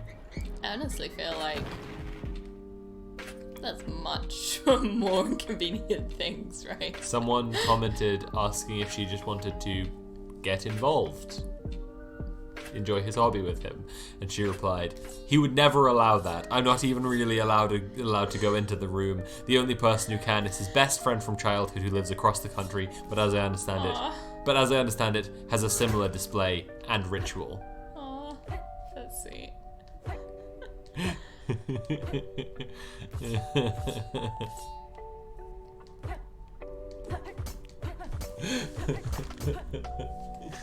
Oh dear. Anyway, that's the stream for this week. If you have posts, if you happen across the Fufu/Princess post, you can tag us once again at TheMaSophie, at Snornat, or if you're on the Discord, you can tag us there. Why don't you tell everyone about Next Slide, please? I have a channel with my friends called Next Slide Please, where every week we do a little PowerPoint presentation to each other. Today's one that went up today, there's one that goes up every Friday, was my presentation about the Irish Catholic saint, Saint Bridget, who is one of the patron saints of Ireland, and all about her miracles. I'm wondering if I said it earlier, so I might as well say it again. The reason that I was drawn to her was it's also the title of the Lorcan, video. friend of the show. That's true. Not giving anything away. Lorcan, friend of the show, talked about her in the Discord because one of her like foundational miracles is an abortion. What was the title of the video? Saint Bridget used one weird trick to disappear baby, and Catholic Church still loves her. Go watch that one. Check out Next Slide, please. I have a YouTube channel. You probably know that if you're here. But I also have a Patreon. Mum is Patreon.com named after her. /CurioVids. I saw the comment, I just was ignoring it because I was plugging my stuff right now. Sometimes I see stuff in chat and I ignore it for the time being. Yeah. Patreon.com /CurioVids. If you're a $2 or more than $2 patron, you can see the Snyder video, which is my first Patreon Gold reward video. It's called Zack Snyder, A World Based on Spite, and it will be out next Friday, so we'll be doing that premiere before we do the post stream next week. Oh, that is really exciting. So in that post stream, we'll also be chatting post premiere, Yeah, that'll be a fun one. chatting about the video. So if you want to see it, it's only $2 or more than $2 if you're feeling generous. There's also a video about how I made the Monster Men title sequence up there.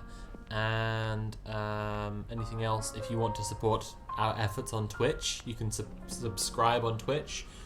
You know, it makes it so we're like, oh shit, we should stream. people really like that. Anyway, I'll be back with some. I put off the Kentucky Route Zero thing again, so I'll be doing that at some point. I'll say it on Twitter, so just watch my Twitter. I'll say on there. I'll be back with some Kentucky Route Zero in the next few days. Some Cloudpunk on Wednesday, and then, as I said, the next posting stream on Friday. Thank you, everyone. It's been really fun. Thank you especially to Andrew. And everyone who submitted posts. And to everyone who submitted posts. Thank you for an amazing crop of posts. It truly was. Our fields were blessed. Truly. Thank you, everyone. Good night. Are you gonna say good night? No, you already said good night. What? Thank you, everyone. Good night.